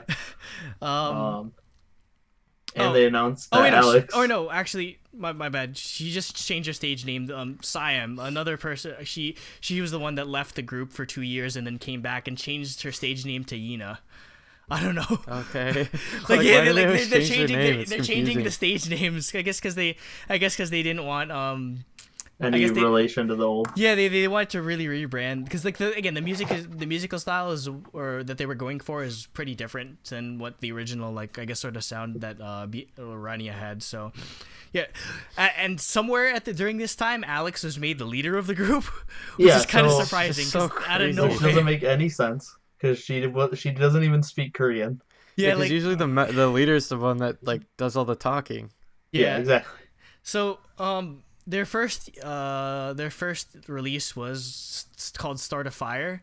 So I don't know if you guys got around to watching the MV, but okay, so you can. I've seen the one stage. Okay, I'll go into that a bit later, but it's sort of the same story between the two. So Alex is in the music video for like all of like a minute or so. Yeah, I was gonna say she does a sort of like a rap or like a talking pre with the song starting at the beginning. I'm pretty was saying like, in the beginning. well, yeah, I'm pretty was like, I don't even think she's that good of a rapper. They just give her a pass because she's black. Oh man, 100% true. Well, they do that a lot on Pretty Rap Star, and I'm like, yeah. Like, well, I mean, she's American and she's black, so they give her a pass to make her a like rapper. this is like on Pretty Rap Star 2, the winner was Trudy, and like she looks like she's black, but she's not. Like she's completely Korean. She's just really she's just really hood. She makes her skin like really dark. Okay. And she like tans like really hardcore. Yeah, so there's a lot of controversy surrounding her, and they basically like made her win because she's like the most like hip hop or ghetto, like like generic. Yeah. Okay, so yeah, so stereotypical. So yeah, Alex is just like she does the talking part in the beginning. I don't think she's that bad either, Alex. She's okay, but most of her American music was just actual singing. So I don't know why they decide. Really? Yeah, I don't know why they decide to make her a rapper. So she does that part in the beginning, and then she has a rap in the middle of the song, and then she kind of appears at the end where like they're toasting or whatever, and that's it. So yeah, how that transitioned into like the live the comeback stage is she's. They dressed her in a blue like sort of like fur outfit. Yeah, when everyone isn't even wearing a stage outfit. Yeah, she wasn't. She was wearing a different stage outfit. She does the intro, does a bit of choreo, walks off the stage, then comes back, does her rap, does the choreo until the end of the song. So yeah, she was. It obviously sparked a bit of controversy, or a lot of netizens wondering, why isn't she participating in the full choreo? So. The choreographer made some public statements on social media saying that Alex was staying out of the choreography for her own personal reasons, or she had like issues, or because she was a rapper, like all these random like made up all these excuses. Crap. Yeah, these sort of like these were like kind of like trying to place the blame on Alex a bit, and saying like, oh, it'd be a lot of work to rework the choreography with 7 members. So yeah. Well, one question. Like, didn't recently this is kind of going off timeline a little bit, but like in this past one, didn't their company come out and say that the choreographer just didn't want Alex in the? I don't know. I was choreography. Like, I don't know if they said anything outright like that, but I mean, because I feel like they're just making up random. So the choreography said that, or the choreographer said that stuff, and then Alex said some stuff, right? Yeah. So after my source on like I'll link all of the sources that I have to the articles in the description below, because these are a bunch of translations I've got from like All K-pop or Soompi. So after all of that came out with the choreographer, Ooh, Alex went off, or like she kind of went off on Twitter. She said, and I quote, if these lies keep magically surfacing, I'll go ahead and come out with the truth. I'll let it really hit the fan, unquote. So after that, I'm sure she was probably pissed. She was pissed that like the choreographer was straight up dissing her on like social media or like out in public, yeah. Yeah, in public. So yeah, she seemed really pissed off around it. And I guess what sort of further fueled this controversy is that the group posted a practice picture of them. It was Hamey posted on Instagram a group picture of them at practice without Alex with the tag family photo. Or something like that. Which I don't know. Like, I mean, from what I've looked at her Twitter, Alex seemed to have a pretty okay relationship or a good relationship with the other girls. I mean, like. She it was just weird that but yeah, it's pretty sus that that they posted that without her. And so from what I know, after that tweet, she sort of went radio silent, or she didn't really make any posts or tweets concerning the group, just about random stuff for herself. Something notable. I'm sure she probably got spoken to. Yeah, maybe they put a gag order on her. But I mean, she said a lot of stuff before and after that. Yeah, but then DR did back her. That's true. Oh, that's good. DR backed her statement over the choreographer. Yeah.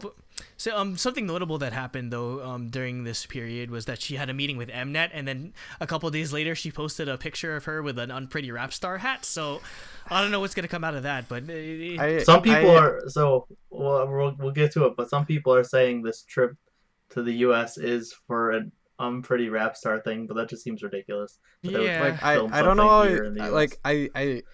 Generally, I think I like Alex, just I don't like what they're doing. Oh no, yeah, that's. I'll get to the conclusion. My conclusions. But this has to do with the Unpretty Rap Star thing. But I don't know how I feel about her being in the show because she doesn't speak Korean. Yeah, exactly. That's true. Because would she just sing English exclusively? Because when Jessie was on season 1, they diss her all the time because she used English so much. She's like, "Oh, you only speak English." And then that's all they'll diss all the time. But the thing is, how you set that up though is that she's again, because pretty much there's no difference between professional wrestling and when it comes to the rap game or whatever. So you set it up so that it looks like she knows nothing about Korean, and then when they get to that part of where they have to write rap songs about, she just spits bars of Korean disses at her opponent. That'd be the biggest pop off ever. That'd be amazing. So anyway, except everyone would be all the netizens would be angry, be like, she didn't write that, she doesn't speak Korean. Yeah, that's true. The people would deny it or whatever. But anyway, so where this story comes to an end, at least for the time being, is that a couple of days ago, or on February 21st, which is 2 days before this is being recorded, they announced that Alex is not going to be a part of any future promotions because they're currently so they came back with a song called "Make Me Up." Yeah, and she was going to be in the whole choreography. They said she was in the whole choreography. And then go ahead. But it's been announced that she's coming back to the United States because she was offered a movie role. And from what I've seen from her Twitter post, she insisted, "Oh, I'm gonna be back." But again, this whole situation has just been a mess. So I'm calling it right now. She's gonna have visa issues. She's not. I don't think. Yeah, I don't think she's coming back in this group because she's not. And I don't like. And quite honestly, I don't know how bright the future of BB Rania. It's not. This group is dead in the water. Yeah, this group is dead in the water. There's too much controversy. So many people are just done with it. So again, pretty much, we will never know the entire side of the story. Or we will. Alex doesn't have any ties. She's gonna do a tell-all. Yeah, if she does a tell-all, but again, with the way information we have, we don't know the whole story. But judging from how DR Music treated her, to all this stuff about the choreography and the choreographer, and just not treating her or treating her so different. A full member. They're not treating her a full member. They never. Pretty much, it's very apparent they never had the intention of treating her as a full member. They just wanted her as a diversity side piece. Yeah. It's not even. No question. It's so they did so wrong by her. It's so disgusting to me. There's Yeah, and I mean, I can't believe they 'cause, actually did that. like it's not bad. I have no problem with them including Alex because it's pretty cool. It's just they did it in such a terrible, horrible, like ill-prepared. Like Alex was so ill-prepared to join this group. She didn't know Korean. She doesn't know Korean. So they just threw her in. She had randomly. I don't really know her exposure to the K-pop industry and the inner workings and understanding, how the Korean market works. And it's almost like the label set her up to fail, which the label set everything up to fail. Yes, which apparently makes they're really horrible. bad. You know what they were doing? They were trying to. What they were doing was they were trying to. I don't know, like they're essentially write an essay with a knife or something, like instead of a pen. Like they're just clutching it, like. Because so the thing is, like, I guess some of my own conjecture as to why this happened is, DR Music is a one horse stable. They have no other groups besides Rania. Like that's their only source of income, and if Rania's gone, they're gone. So guarantee they go bankrupt within the next 2 years. Yeah, because pretty much next essentially what judging from like how all of this unfolded, this just screams desperate.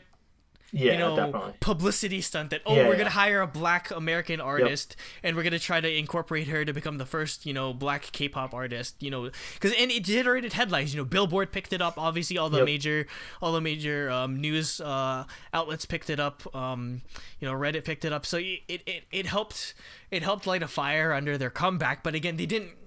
It seems like they had nothing else planned for her. Like after that, he's like, "Oh, you got to start publicity. Thanks, bye." They really did not. They didn't treat her as an equal. And go ahead. Go ahead. Actually, honestly, I was gonna say, if they did a full thing, if they executed it properly, it would have been fantastic. Yeah, it would have been amazing.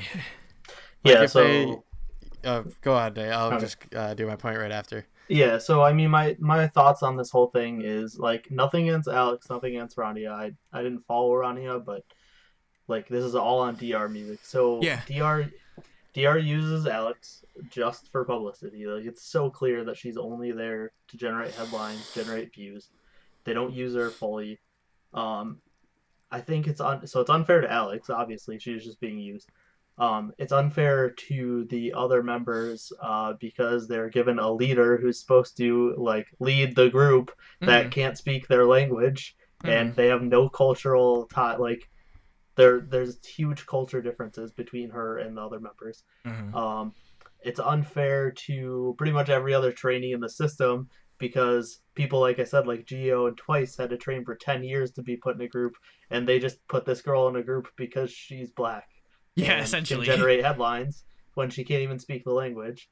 So like it's unfair to all the trainees that actually go through the system and work their asses off. It's unfair to her too. That's what I'm saying. I start off. It's unfair to Alex for sure. Yeah. Like, that's what I understand. I understand why they did it. I completely understand why they did it because again, like we've talked about like so many times, there's such an international appeal to K-pop that we were eventually going to get to a point where somebody that's not Asian is going to be involved in this because again, there's so many competent company to do it. Yeah, it's just like, and again, like here in America, like the overwhelming, there's a lot of like Black like girls especially that love K-pop because again, like it's like the type of music that the type of music that like K-pop draws from is from urban like contemporary. Urban contemporary, a lot of just like R&B, a lot of like. A lot of hip-hop. A lot of like genres that it's mostly dominated by Black artists. So there's a lot of crossover there. Like even if you don't know that too much about K-pop, you can be, or like at least like like R&B or whatever. You definitely catch on to it if you're familiar with that the sort of Western landscape of it. And like, again, I do really feel sorry for her because she's living the dream. Like she's like, she came out of nowhere. Like she had no success, not that much success here in America, and then she just suddenly got to join one of the like a huge K-pop group in Korea, and it's like, well, I wouldn't say huge, but like huge. Decent. Well, I mean, like people know them now. Like big a enough group to that is known. Yeah, that is known, and then she's like to get thrown in the middle of this situation, like none of which really is her fault. It's just I feel bad. Yeah, I feel bad for her. I feel so horrible. And everyone involved. And I mean, except for this company. Maybe this can bring up a bigger philosophical question about like what exactly consists of K-pop, because again, like if they were to go through with this, how would it? Like, I'm really glad that K-pop doesn't seem to be as Nazi or as like strict in defining what the term K-pop is as like our anime is, because like. Because or at least in like the subreddit or whatever, because you often see posts about like, oh, this is a Korean artist doing a Chinese song, or this is a Japanese artist that is in a K-pop group doing a different. It's a lot more because it like, has K-pop, to do with Korea in some way, shape, like, or form. like K-pop has transcended like the, I guess it's an initial like meaning where it's just to a point where it's like it's the style of music. It's not a genre, it's a subculture. Yeah, essentially, really. where it's not really restrictive to nationality, because again, like they're pulling from Southeast Asia and America, so and as opposed to like our anime, where people are just like, if it's not made in Japan, it's not anime. I'm just like, you do realize that all like 50% of animation is outsourced to Southeast Asia these days, in Korea these days. Yeah, Korea does a ton of animation. That's another topic I could do about like just like anime in Korea or whatever. But yeah, so if you want, like BP, if there's anything we get out of this, because again, we're going to get a group in the future that's going to incorporate a non-Asian person into their group. 100% sure. Just use BP Rania as an example of what not to do. Like, actually, this sort of like buzz dated back to like even like when I was in like a freshman in high school, a freshman in college when I was first getting into K-pop, was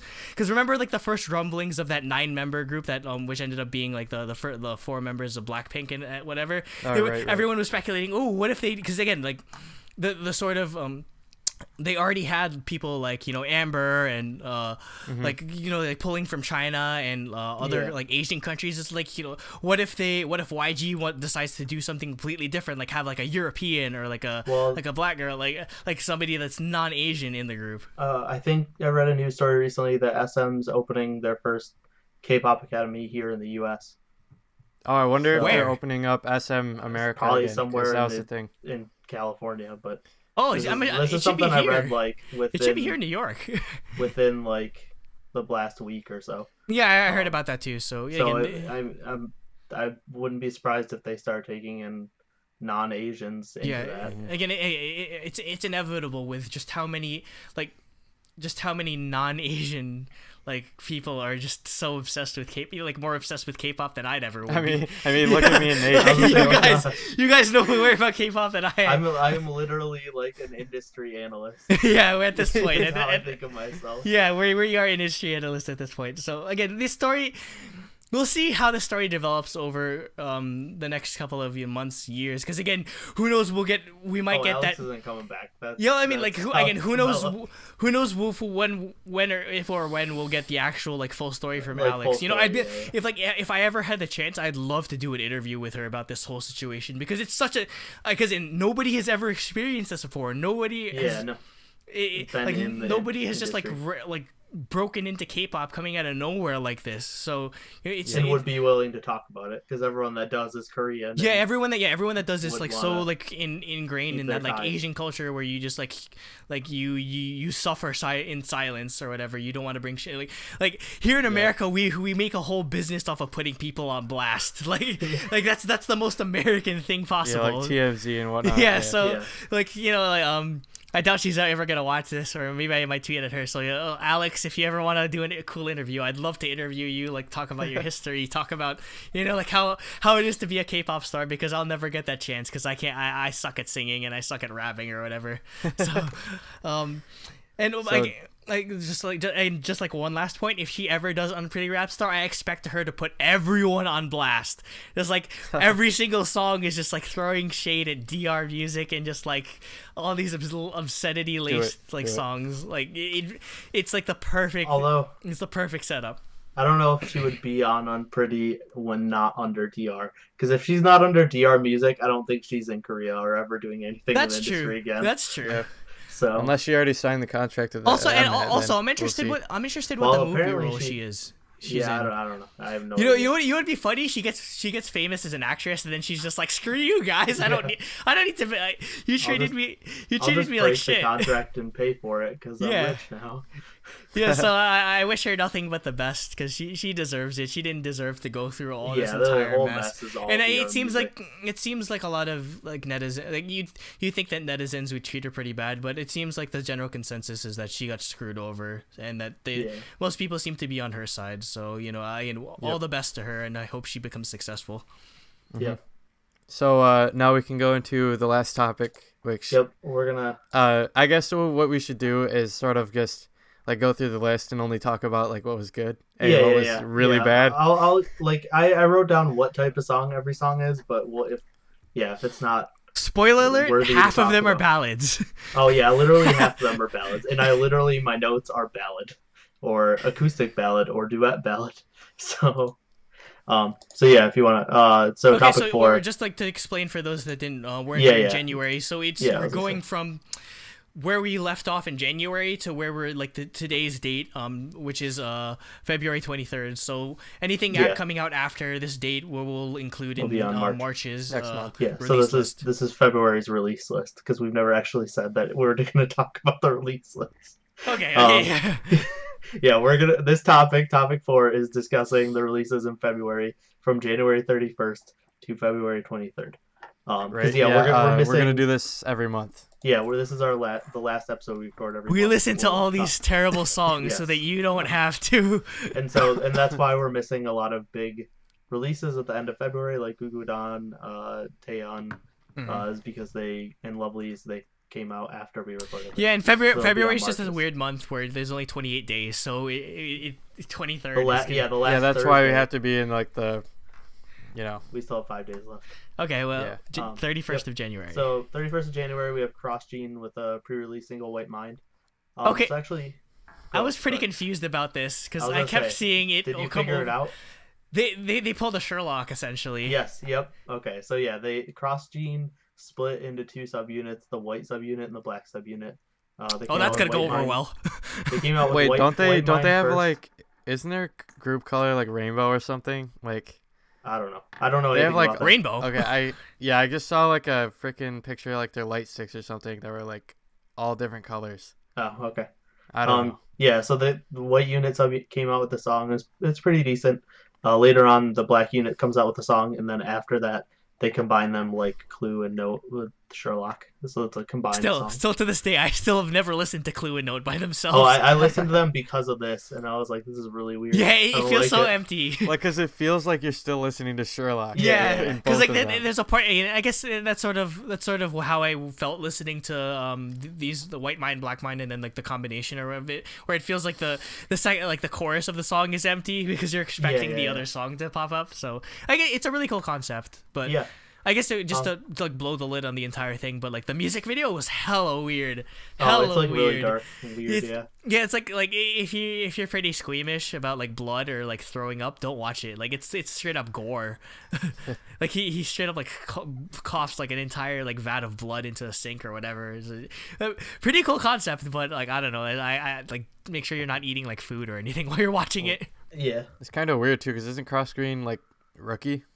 They've been around for a little while. Kind of, really? maybe. Or like they're just not well known, I guess. I think like 2014 or maybe even earlier. Wow, interesting. I thought they were a rookie group because I just now started seeing them around. Apparently they were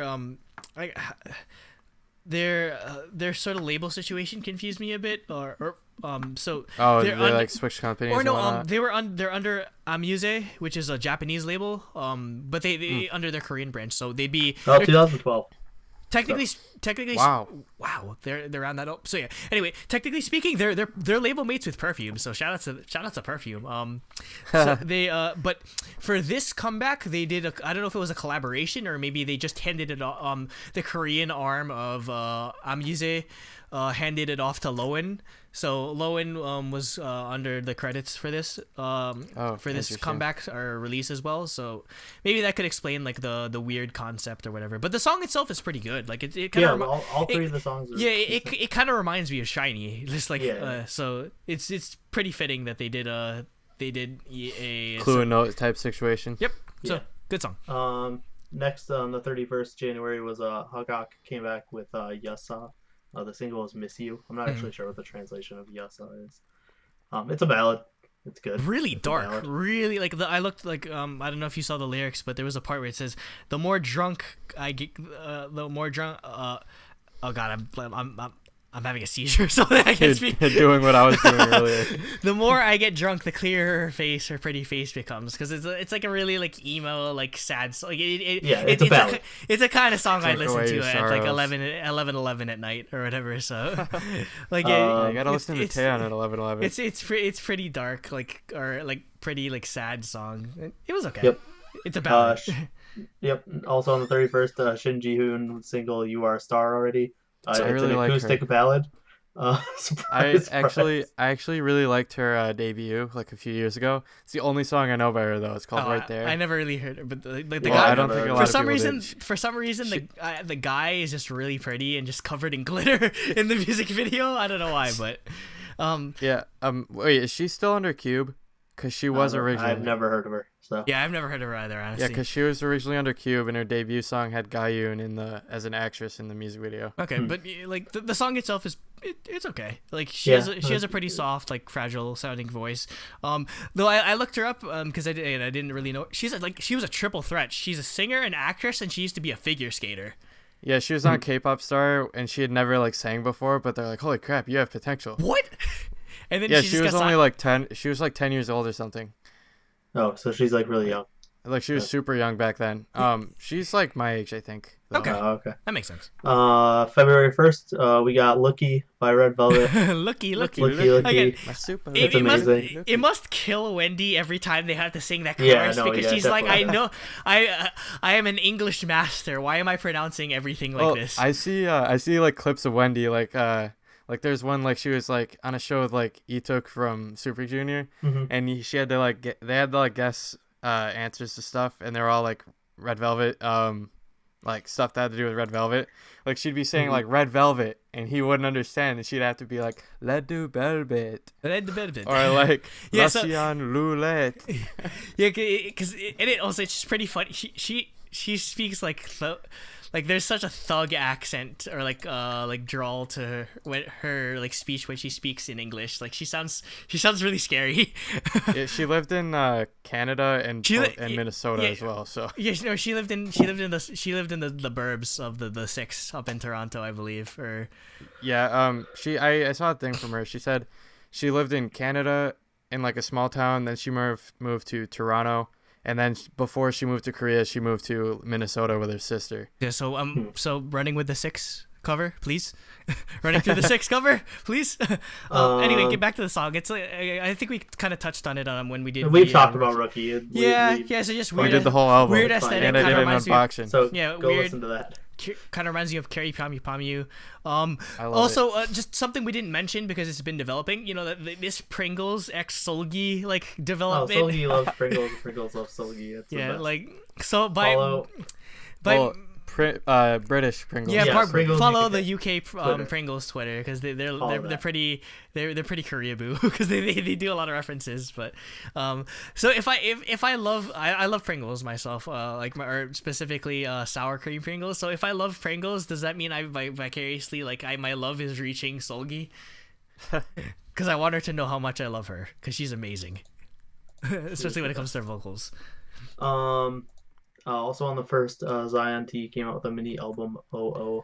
The single is called Fantastic "The album. Song." I think it's a really good album. I Everyone really was liked it. everyone was kind of afraid that his style would change now that he's under YG, but No, It's same. it's very similar. yeah, and It's he so always good. he always has fun. He always has fun Yeah. in his MV.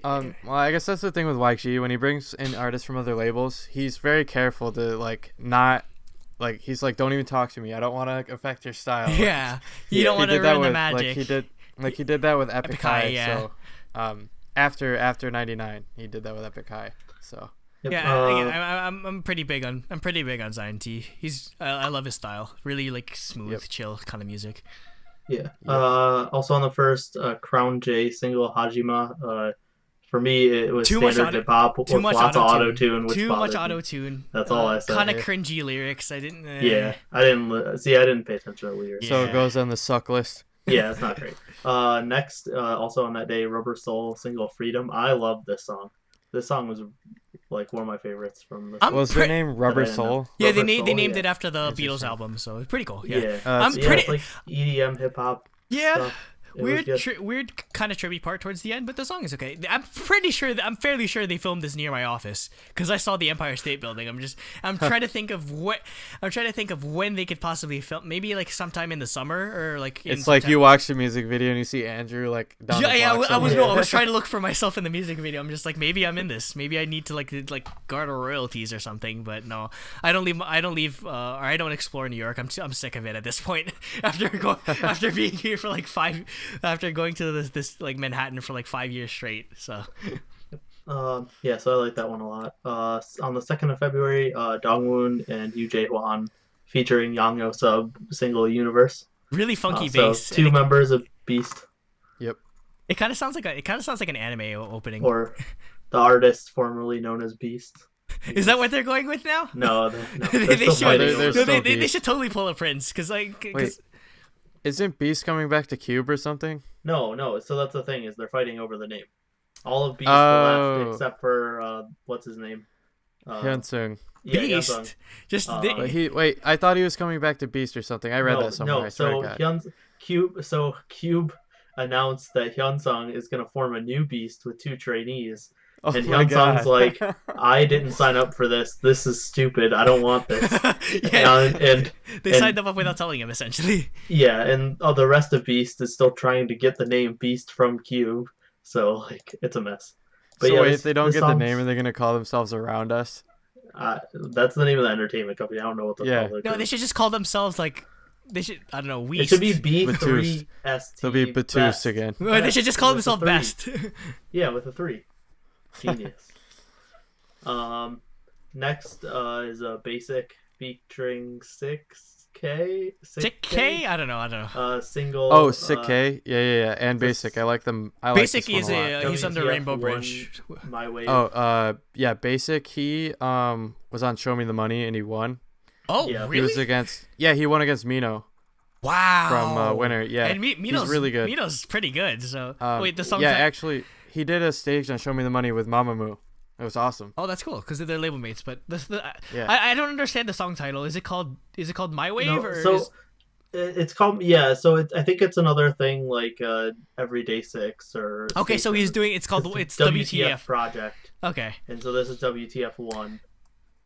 I don't remember WTF stood for something. It's not. What the it's not what we think of it. What the It was function? something else. as I used to say. I don't know. One of them was like super nasally rapping, and I don't like that. But no, the Basic was it pretty. might have been Basic who was doing that. But Basic was pretty but, fire though. I like the song, like the beat, amazing. Like it's like a really like hard hitting trap beat. Loved it. I need to look him Yep. up more. Yeah, he's a really good rapper. I recommend him. I like him a lot. on the 3rd of February, we got Suho from EXO and Yep. Song Station. Youngju, Station's last song, SM Station 1's last song, Curtain. It's a ballad. When Yeah, when does Station 2 start? In March. Okay. They said Oh, March, that's soon. so I didn't know. But I don't know what. this when song, in this song by March, Su, but amazing. Like I liked it too. had it on repeat for way too long for much longer than I'd like to admit. But this might be one of my favorite songs that actually released the entire month because it's just.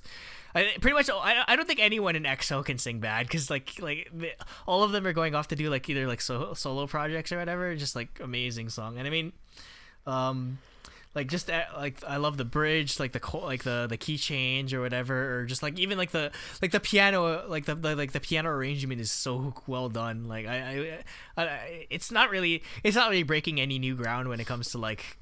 I don't know, like any like sort of like musical front or whatever, but it's just it's a solid ballad, really solid ballad. Yep. Next on the 3rd, Mad Clown and Bubblegum for single "I Can't Find My House," which is a hilarious name. Or I looked up the Both artists official I really video. like as well. Apparently, that's just a weird translation. It's called "Lost Without You." So, but I mean, I guess it That makes sense. Yeah, Yeah, 'cause, they, like, they literally translated it to "I Can't Find My House." because like I was just like, wait a second, these lyrics Yeah, have that's a nothing. really weird These name. lyrics have nothing to do with being like needing Being like lost. Google Maps or whatever. But It's probably some sort of like Korean idiom or something. yeah, Yeah. I'm guessing because it was talking. it's sort of that. I guess it's sort of like the thematic sort of thing where like I don't feel like I'm at home or without you or whatever. Like talking about a specific sort of person. So yeah, it's really soulful type of song. Like again, I love Ji-young's voice. Like her voice is so unique on the hook. Like she's perfect for hooks. For like sort of like other solo artists, and they need to be more famous. We'll be gone for. Yeah, they're new still, so. Like they're getting very famous. They're so very is Bolpagon 4 it. just like like an alternate name? Yeah, so, yeah. Like they don't have to just put puberty at the end. Well, because it's 4 is it starts with Sa, like puberty starts with their like youth or whatever. Starts with Sa, so they just put 4. Yeah. Okay, that makes sense. Yeah, so Il Samsa. Yeah. Yeah. Yeah, this song's pretty good. Like kind of a primary sort of song. So. Also on the third. Actually, I could see him making that. Yeah. Also on the third, Grace had a single, "Zombie High." She's a hip hop artist. Weird title. It's really weird. I actually really like Grace, but she like does not get any views on her music. She was videos. She was an Unpretty Rap Star contestant. Yep, season 3. It was okay, but the drop. Well, was this one didn't even have a music video. Yeah, no, it was just a lyric video. I thought "Trick or Treat" was better. That was a while ago. Yeah, she needs a better drop, or like the beat needs a better drop. It kind of died there for me. Also on the third, Cross Jeans, the Black subunit. Okay, so we went over that, which we talked about. And on the third, Maniac featuring Michelle Lee, Black Tear. So this is like I didn't know these are two Black Korean people, I guess. I didn't know my sister was a K-pop artist because my sister's name is Michelle Lee. Yeah, so Maniac's definitely like very Black, but he's Korean, I think too. I think he's. I didn't know they were both. I didn't know they were both. So halfies. he's like Blasian person. Yeah, I didn't know they were halfies, but no, I haven't seen like I haven't seen a male Korean artist that's half Black. It's usually female. Michelle. Yeah, that is actually odd. It's Yoonmi Rae, and then what's her name, Insuni or something. Yeah, like Insuni, and then this featuring Michelle Lee. She also is. She's pretty good. Oh wait, yeah, I know who she is. She's usually called Lee Michelle. Lee Michelle, yeah, like Lee. She has a really good voice. So she's kind of like the hook of the song. So the song is kind of like you can tell it's really inspired by like Tupac and like all those like really old school 90s rap kind of like vibes or whatever. So I like it. Like it's pretty. I haven't really heard of Maniac before this, but I'll definitely look him up.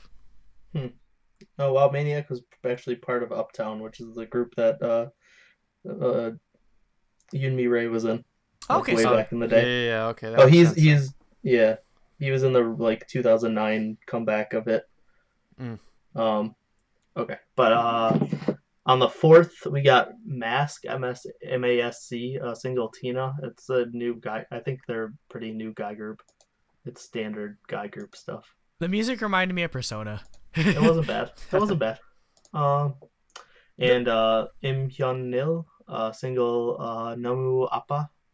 It's an acoustic ballad. It translated to "To Hurt," I believe. Yeah, "To Hurt." Yeah, Nomu Appa. Yeah, that's what "To Hurt." Yeah, like the beginning of it was kind of like almost like it's like a sad ballad song, like acoustic ballad song. So like at the beginning of the song, he's almost like he's speaking a bit, like not really like fully singing. So I liked it. It was pretty good, like the classical guitar sound. It's an acoustic ballad. That was my notes because there's so many ballads. 6th of February, we got Everyday 6 single "You Were Beautiful." Amazing song. It's great. I like their January song better, but because nothing could beat that because that's literally that's an anime opening, so I'm gonna love that. Yeah. Well, I mean, I think Day 6's whole vibe is kind of almost J-Rock sort of thing because I can see this. Like JYP, if you're listening, like JYP needs to promote them in Japan. They do so well in Japan because it's just if they did something like I Wait, I think they'd catch on pretty well. Yeah, no, they'd be so popular in Japan. So I love because rock is actually popular in Japan. Yeah, and so again, like getting into the actual song, I love how like I love the little like minor like key like key scale that they were, or like the minor key chords that they were doing at the beginning, and also the girl is pretty cute. I know she's like a model. Music video. Yeah. She was in this music video continued the storyline from their debut. Congratulations. Okay, so that's the one of the songs that they performed live at KCON, if I remember correctly. Yeah, it's freaking fantastic song. I love that. I would love to see Day 6 live. Yeah, I'm pretty I'm pretty spoiled that I got to see them live and I had no idea who they were.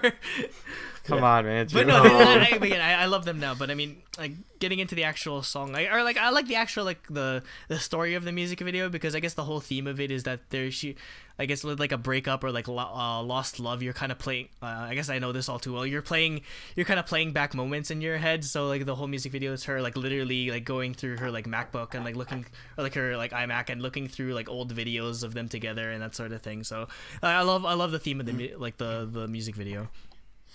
Also on the 6th, SF9's mini album Burning Sensation, the single is Roar. All my only notes on this are the line "Hey boomy boomy like that" is used a bunch. Yeah. And I couldn't stand the song because of it. I liked another one. Horrible. I liked another one of their songs because it randomly came up in one of my Spotify playlists. But this song was okay. The verse kind of reminds me of because there's whistling in it, so it kind of reminds me of the Whistle Song by Jules Santana, which is a hella old, like the oh my god, I can't whistle. Yeah, that song. But like, also on the 6th, Im Sejun's full-length album 5 Years. The single is "In the End It's You." It's another ballad. Good falsetto. That's just gonna be like, all right, ballad. Oh, that is literally what I did. I was like, I can't listen to all these ballads. Yeah, so there's too many sad songs. They just merged together in my mind. Like, there's I mean, so many of it's them. probably due to the it being February. It's and I said, February is the perfect time for just like really emo songs and just like hard hitting trap beats. That's it. Nothing in between. Nothing in between.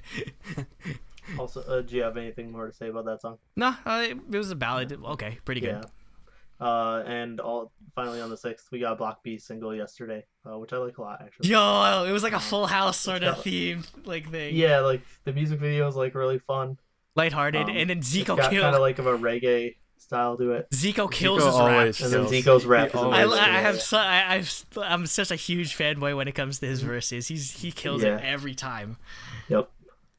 So that song's great. Check that out. On the 7th, we got Rhythm Power single Radiation. I didn't really like this that much. It's kind of an old school like hip hop kind of style of music video. Like almost like industrial rap sort of vibe to it. So it was okay. Like I said, another one of them was like a really nasally rapper, and I like it. And like I don't know, like I don't like that type of rapping. Like the chorus was just them like we're radiation or something like that over and over again. So it was okay. It was okay. And Jung Jun Young's full-length album, The First Person, the single is Me and You. It's a duet ballad.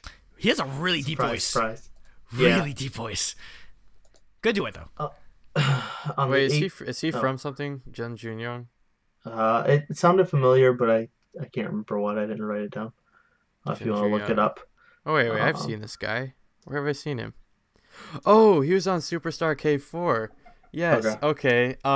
They showed us like one of the girls in Korean clubs. Like she showed us a clip of him singing on Superstar K4. Okay. Okay. That's interesting that I come across him. Again, earlier when I was listening to the music, I was like, where have I heard this guy? Oh yeah. On the 8th, Skull came out with a single "Crazy" featuring Verbal Jint and Kitty B. Jesus Christ, everything about this. I mean, it's Skull. Like, if you know Skull, he's just Korean reggae, and then, but Verbal Jint and Kitty B killed it. Verbal Jint's one of my favorite Korean rappers to put it in perspective. I love him. This guy's hair is pretty crazy though. Yeah, I'm not a huge fan of like Skull and Haha's like reggae stuff, but Verbal Jint and Kitty B made it a lot better. It seems like an acquired taste. It's because it sounds more American than it does like Korean. Yeah. So. But yeah, Verbal Jint and Kitty B were great. And then Cross Gene's mini album Mirror came out, the single Black or White, which is the Sherlock Clue note thing that we've talked about. Mm-hmm. This is the month of Cross Gene. Yeah. That's all they had, so. Yeah, I know. It's just funny. Also on the 8th, Crucial Star single You Can Rest featuring Babylon. This is another one of my highlights. Yeah, it was a really good... It's a really good R&B song. It kind of reminds me of a Taeyang song, a bit, like... Yeah, so it's like R&B with one of them. I mean, Babylon kind of could make it seem like... The food looked amazing, by the way. Like, or it's like for those that haven't watched the music video of this, it's just kind of like a story about like thanking the mom or whatever for like everything. You just like, I'll cook now. You've done so much for me. You don't have to stress yourself out or worry about anymore. Like, so yeah, like if there's one thing that if there's always like a good fallback on if you need like a good like song topic, it's always writing about your mom. Or whatever, just like writing something to your mom, because I mean you have. If you want to make somebody cry. Too, yeah, if you want to make me cry, just write a song about your parents, and I'll just bawl like a baby. Yeah. So Crucial Star's a rapper, and then Babylon was the one singing like the R&B stuff. Yeah, like he did. To put it in perspective, he did Boys and Girls with Zico. Yeah. So. Also, Six Bomb's single "Becoming Prettier" before. This was meth. Weird. What the hell? MV is really weird. It's just them getting like a facial and like nails done. Which artist again? Six Bomb. Six Bomb. It's a girl group. But yeah, the song was mad, but the MV is them going to getting plastic surgery and makeovers before a photo shoot. Oh, were they the one who had the cover that was like them with like gauze all over their face? I don't know. And just for clarification, like it's Six Bomb, not Sex Bomb or whatever. Sex Bomb. Not Sex Bomb from Scott Pilgrim. On the 8th, still Kyuhyun's Japanese full-length album One Voice came out. I didn't even know that even happened. Singles My Serious Love Comedy. Oh, My Romantic Love Comedy. Or My Romantic. Speaking of, by the way, there's an amazing anime called My Romantic Love Comedy is like it's like called Snafu or something. Yeah, amazing anime. I love it. Anyway, it's J-pop. It sounds like an anime opening song. It's very. And I have an ongoing like hatred of freaking PVs because why is this video why is this video like 30 seconds long? Yeah, it's too short. It's too damn short. It's such a happy song too. I wanted to hear more of it. Also on the 8th, Marvel J's mini album Graduation. There's 2 MVs. It's a hip hop group. Pretty standard. The first one kind of reminded me of a Keith Ape track. Like I don't know who that is. Keith Ape kind of, to be honest, he makes me You never heard of cringe. Ichima? I know Ichima. Really? Okay. Wait, Nate, you've never heard of Ichima? Ichima. No. Underwater Squat. I have no my idea god! what I need you're you. We need to show this to you. Dude, you're gonna cringe, dude. This is a huge part of like or whatever, but.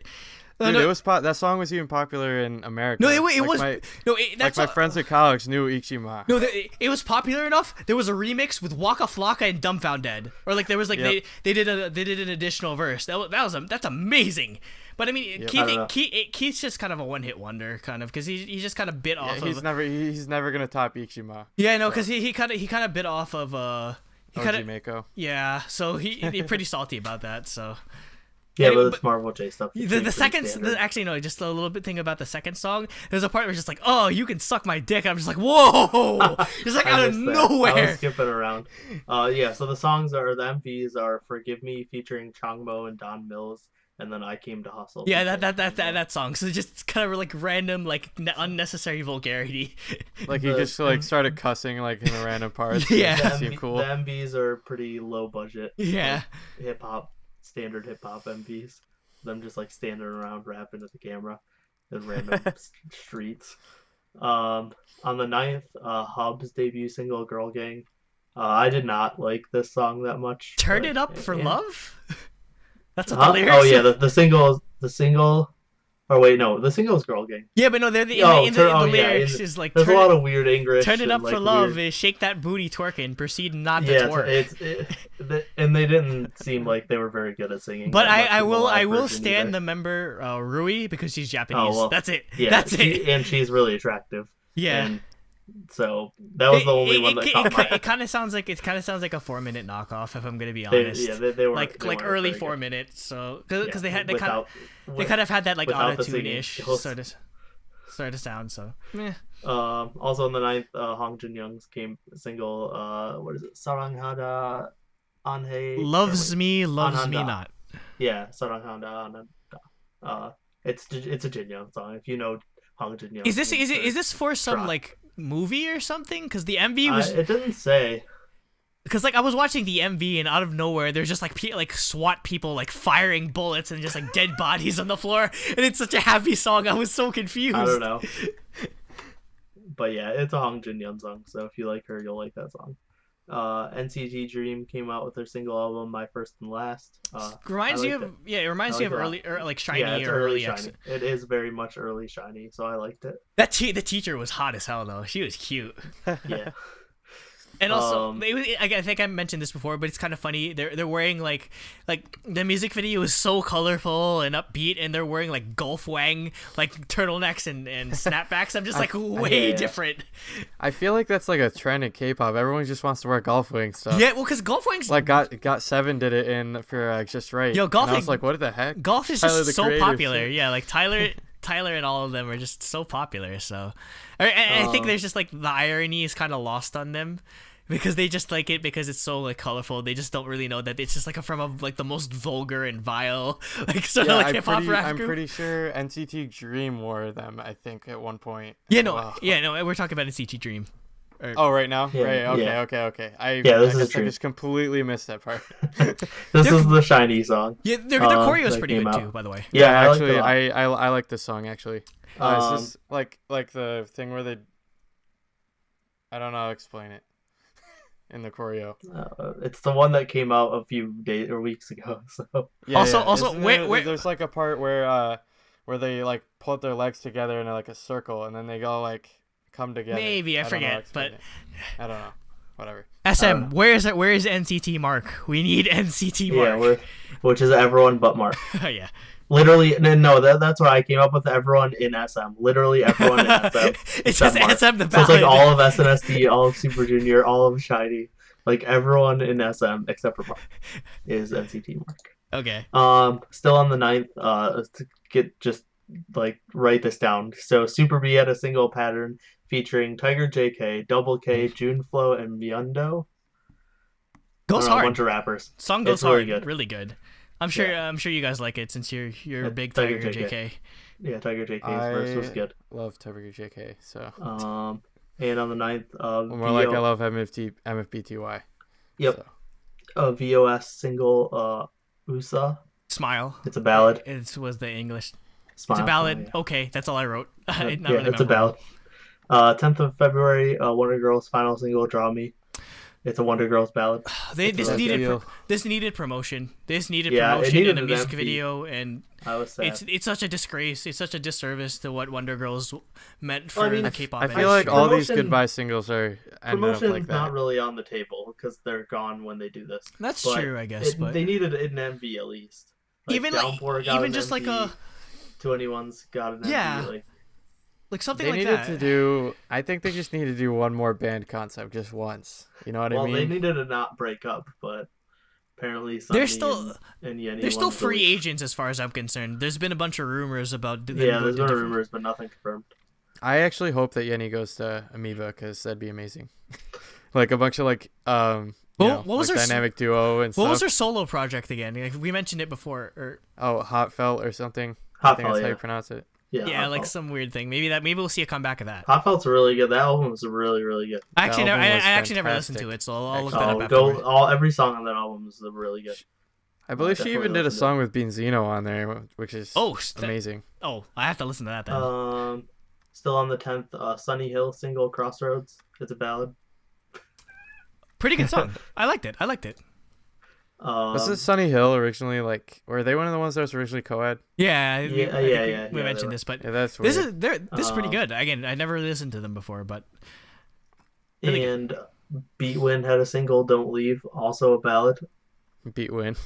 There was like a random rap in this, which kind of killed the song, but. Or like they just shoehorn into the bridge? Because it's a boy group, so obviously they're gonna have rappers, and like it's like a sad ballad song, so they have to fit them in somewhere. But I see. Otherwise, the song was okay. Park Hye Kyung and Long D, which is added to the worst stage names on the list for sure. Apparently it stands for long distance, not long dick. Yeah. But it's a long colon D. Long colon D. Yeah, that is a Okay. really bad. Okay, search. I need to kind of go off on something here. Okay, so the title of the song song is Nerd Girl. Okay, so like it's kind of like the English is kind of weird. The song is kind of weird itself, but okay, there's a severe crime that happens in this MV and happens in a lot of MVs in that they showcase a Crosley vinyl record player. Now, for anyone that knows anything about vinyl, Crosley is like the McDonald's or like the 99-cent store of freaking vinyl players, and it'll ruin everything. And I absolutely refuse to support anyone that actually uses those things. So I'm sorry. Do they like destroy records and stuff? No, they're just playing a record. Or no, suck. there was a part where like it was, they were. No, I mean the player, not the actual. There's like people. a random girl in the music video that's sort of like the focus. So there's one point she tries to DJ using it, and there's no record on it. It's just the empty platter. I was dying. I was just That's like, funny. oh my god. But the song itself is kind of no the song. It's okay. It's a duet ballad. It reminds me of Soyu's collab stuff. Yeah. So, like Soyu and like Salman stuff, but not as high quality. It's a duet ballad. I mean, it's not bad. It's like So You, but worse. It's not bad, Jesus but Christ. It's just not on that level. And on the 10th, we got Titan's debut single, Sasahe, All for the Name of Love. It's a boy group. It kind of remind me. Hey. They kind of remind me of Favorite boy group. Romance because it's just like a retro like Motown Yeah. sort of like sort of thing. But maybe it was just a live performance, so that their voices were kind of shaky. But I mean, I could see them doing okay. Yeah, I couldn't find an MV for it or anything. Yeah, it was just a live performance. Just but a yeah. live performance that I linked. On the 13th of February, we got Wings by BTS. You Never Walk Alone. Single Spring Day. Fantastic. It's amazing. 35 million views That's On not Spring that, Day. Yeah, for Spring Day. for Jeez, man. barely existing for a couple Which is- days. Well, I mean, fucking Not Today already has 25 million. Yeah, That's And true. that's been out for crazy. less. Though- Same with Knock Knock. Like, they're both at 25 million. I do have to appreciate BTS's production value is so insane now because they're so like their music They're so videos big, were yeah. so like low key back in the day, but now they can do all this crazy stuff with like a Hogwarts train and like freaking going in the middle of nowhere, and like I got a whole like I kind of got like a Joshua Tree U2 vibe from the end of the song because they're just like standing in front of like some random like dead tree or whatever. But So I have one comment about this.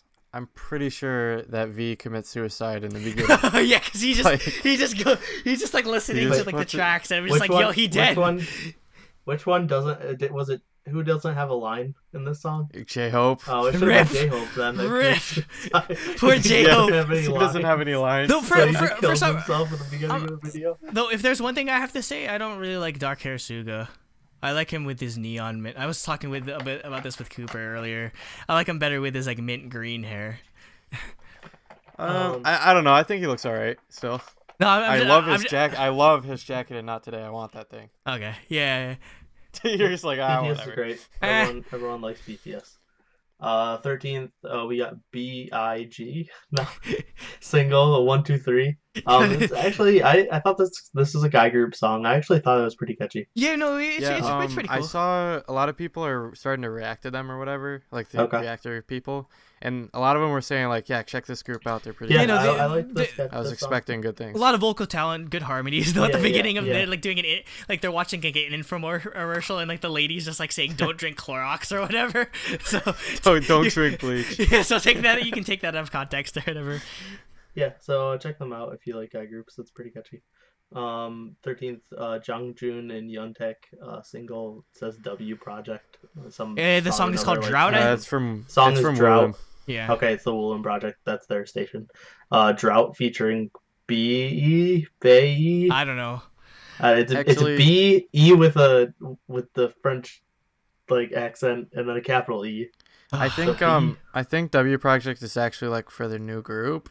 I'm not certain like that. You can shoot me if I'm wrong. People who are mad that I said something wrong. It's okay. But I think it's for their new group. Okay.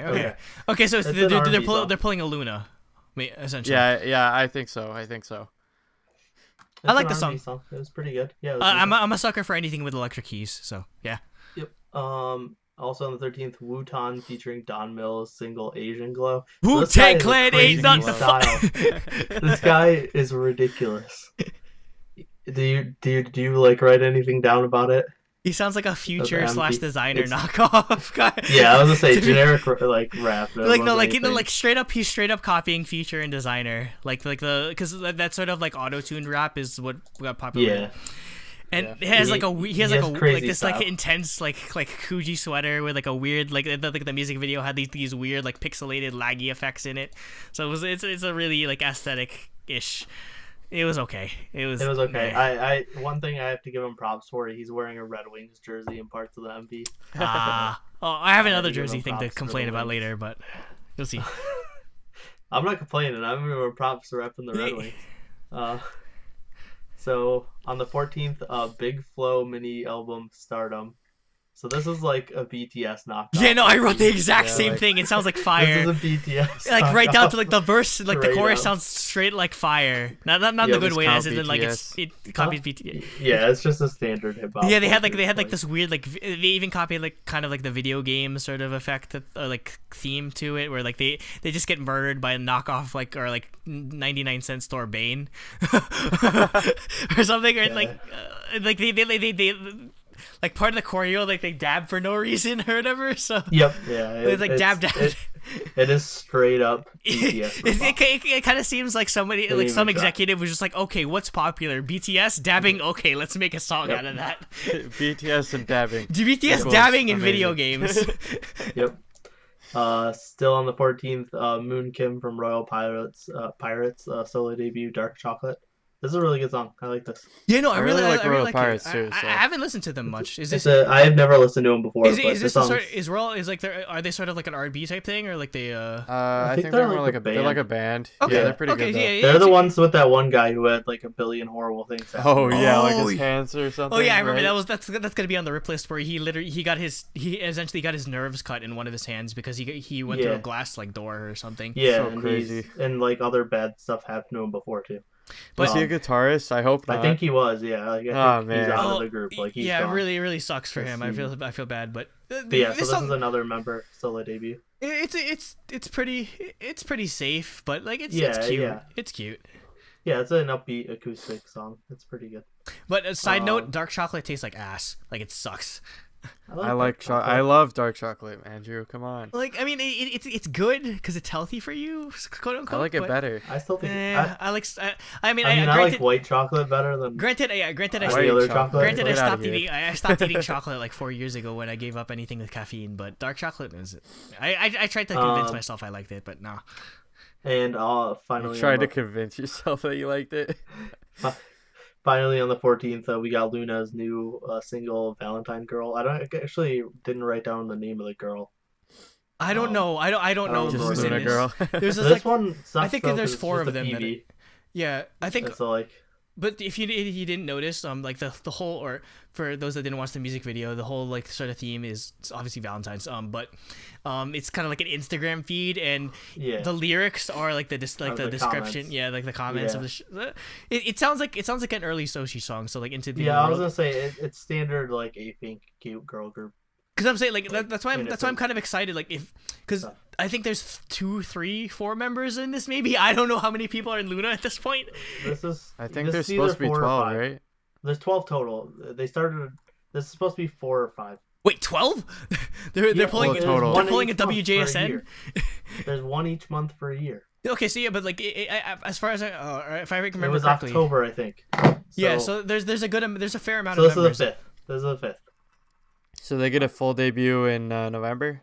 Yeah, Or no, I just think October. is Yeah, the just full debut. October, yeah. So See, one girl okay. doesn't get That's her own thing. She's just like, nope, you're done. Yeah, I feel bad. She's not gonna get her own. But They anyway, might do something. With back it. to the song. I like it. Again, if this is a style that Luna has, I'm probably gonna stand them pretty Yeah, hard. it's like gay pink. It's like early Sochi. It's Yeah. good.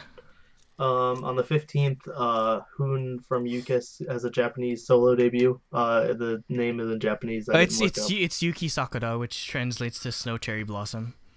Okay. It's a J-pop ballad. Yeah, typical.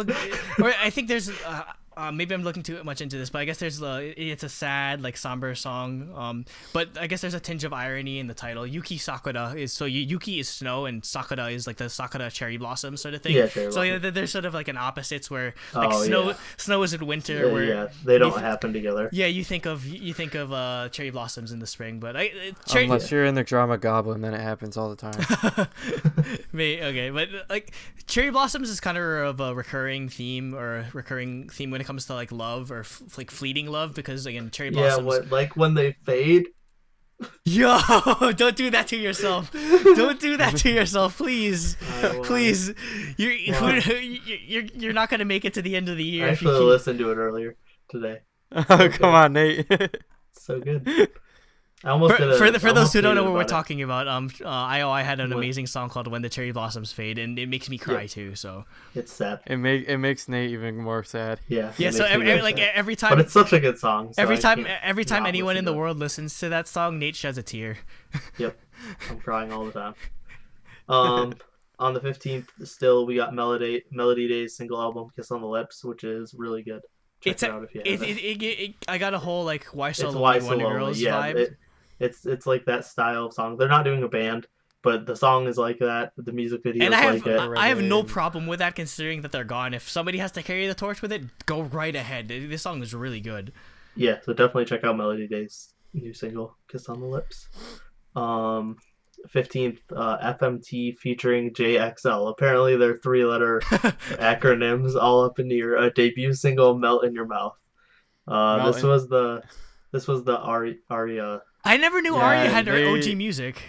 This is their first group, and it wasn't really that good. No, to be honest. Yeah, kind of generic and just like like it wasn't bad. It just like wasn't like there was nothing new they brought to the table. They were like completely like just stereotypical hip hop. Yeah. Even the MV was stereotypical. They're just in and then club, there's like with random white girls. Random foreign girls. Yeah, like I don't know. It was it's not worth it. You don't need to check that one out. Good. Well, they like market it. They called it a boy group, and it's not. It's just like 3 rappers that are like 30. Yeah. Are they really 30? Are they old? Yeah. Well, they look like fairly elderly. Yeah. not that old, but like they're very aged. Yep. 15th. We got Crystal and June Won Kim's single "I Don't Want to Love You," which is like this art project thing that they did. I'm obsessed with this song. The music video is like has like 3 or 4 minutes where there's no music because Crystal is doing a it seems like sort of mainly an art project sort of thing. So for those that don't know, June Won Kim, he seems like more of like a beat producer. He has I'll link his SoundCloud. Some of his stuff's fairly good. So just one note, like 2 things. It kind of reminds you of a Jhené Aiko, Bryson Tiller type of like R&B, like really chill song. So I loved it. And I mean, like I know you were opposed to like the sort of like the distorted vocals, but no, it's not even that. Like the song's not bad. I like the song. I just like it doesn't sound like Crystal. Yeah, it doesn't sound anything like Crystal, so it could have been any girl. Yeah, that's true. Singing. No, I'm fairly sure he got her for like the art. For the music video, and I understand that. Yeah. I'm just saying like if I just listened to the song and no one told me Crystal was in it, I would have no idea this had anything to do. Yo, why are the Jungs so weird? They always do all this artsy sort of like stuff. Maybe I guess it's because they grew up in SF or whatever. So everyone's weird. But yeah, the song's good. That was my one problem with it. Also on the 15th, Double K featuring Just This and one single, That Boy. Here comes That Boy. I just said standard hip hop, so I didn't remember. Nothing stood out to me. It sounds like a New York rap song. That's all I have to say. Nothing too special, I guess, but it's all right. Yeah. And on the 15th, Various single, Barbie Girl. Not that they're not. It's not a cover of it's not. Actually, the song's pretty. It has like a swing style to it. Actually, like a really like 50s vibe. But there's nothing special about the group or the music video, but the song wasn't horrible. Though it's kind of again with like kind of like broken English. They say Bobby Girl as opposed to Barbie Girl. So yeah, but I mean that's what Jiyoung did for Jiyoung. That's Bobby Girl. Well, she did Bobby. It's literally spelled Bobby, but that's because otherwise she wouldn't be on companies. That's true. Like she couldn't be on music shows because it'd be copyrighted. Yeah, I was like, wait, who also did that? But actually Yeah, it called was it Bobby Jian. Girl. Yeah, it's Jian. Okay. And finally on the 15th, Navi single, what is it? Chunhua Heyo? Chunhua Heyo. The English title, I think, is, or from what I saw, is "Ring Me Up." Okay. I really like this song. She's got a really good voice. Yeah, she seems. Wait, what is her name again? Navi, Navi, N-A-B-I. Oh, so Butterfly. Yeah, Butterfly. Okay.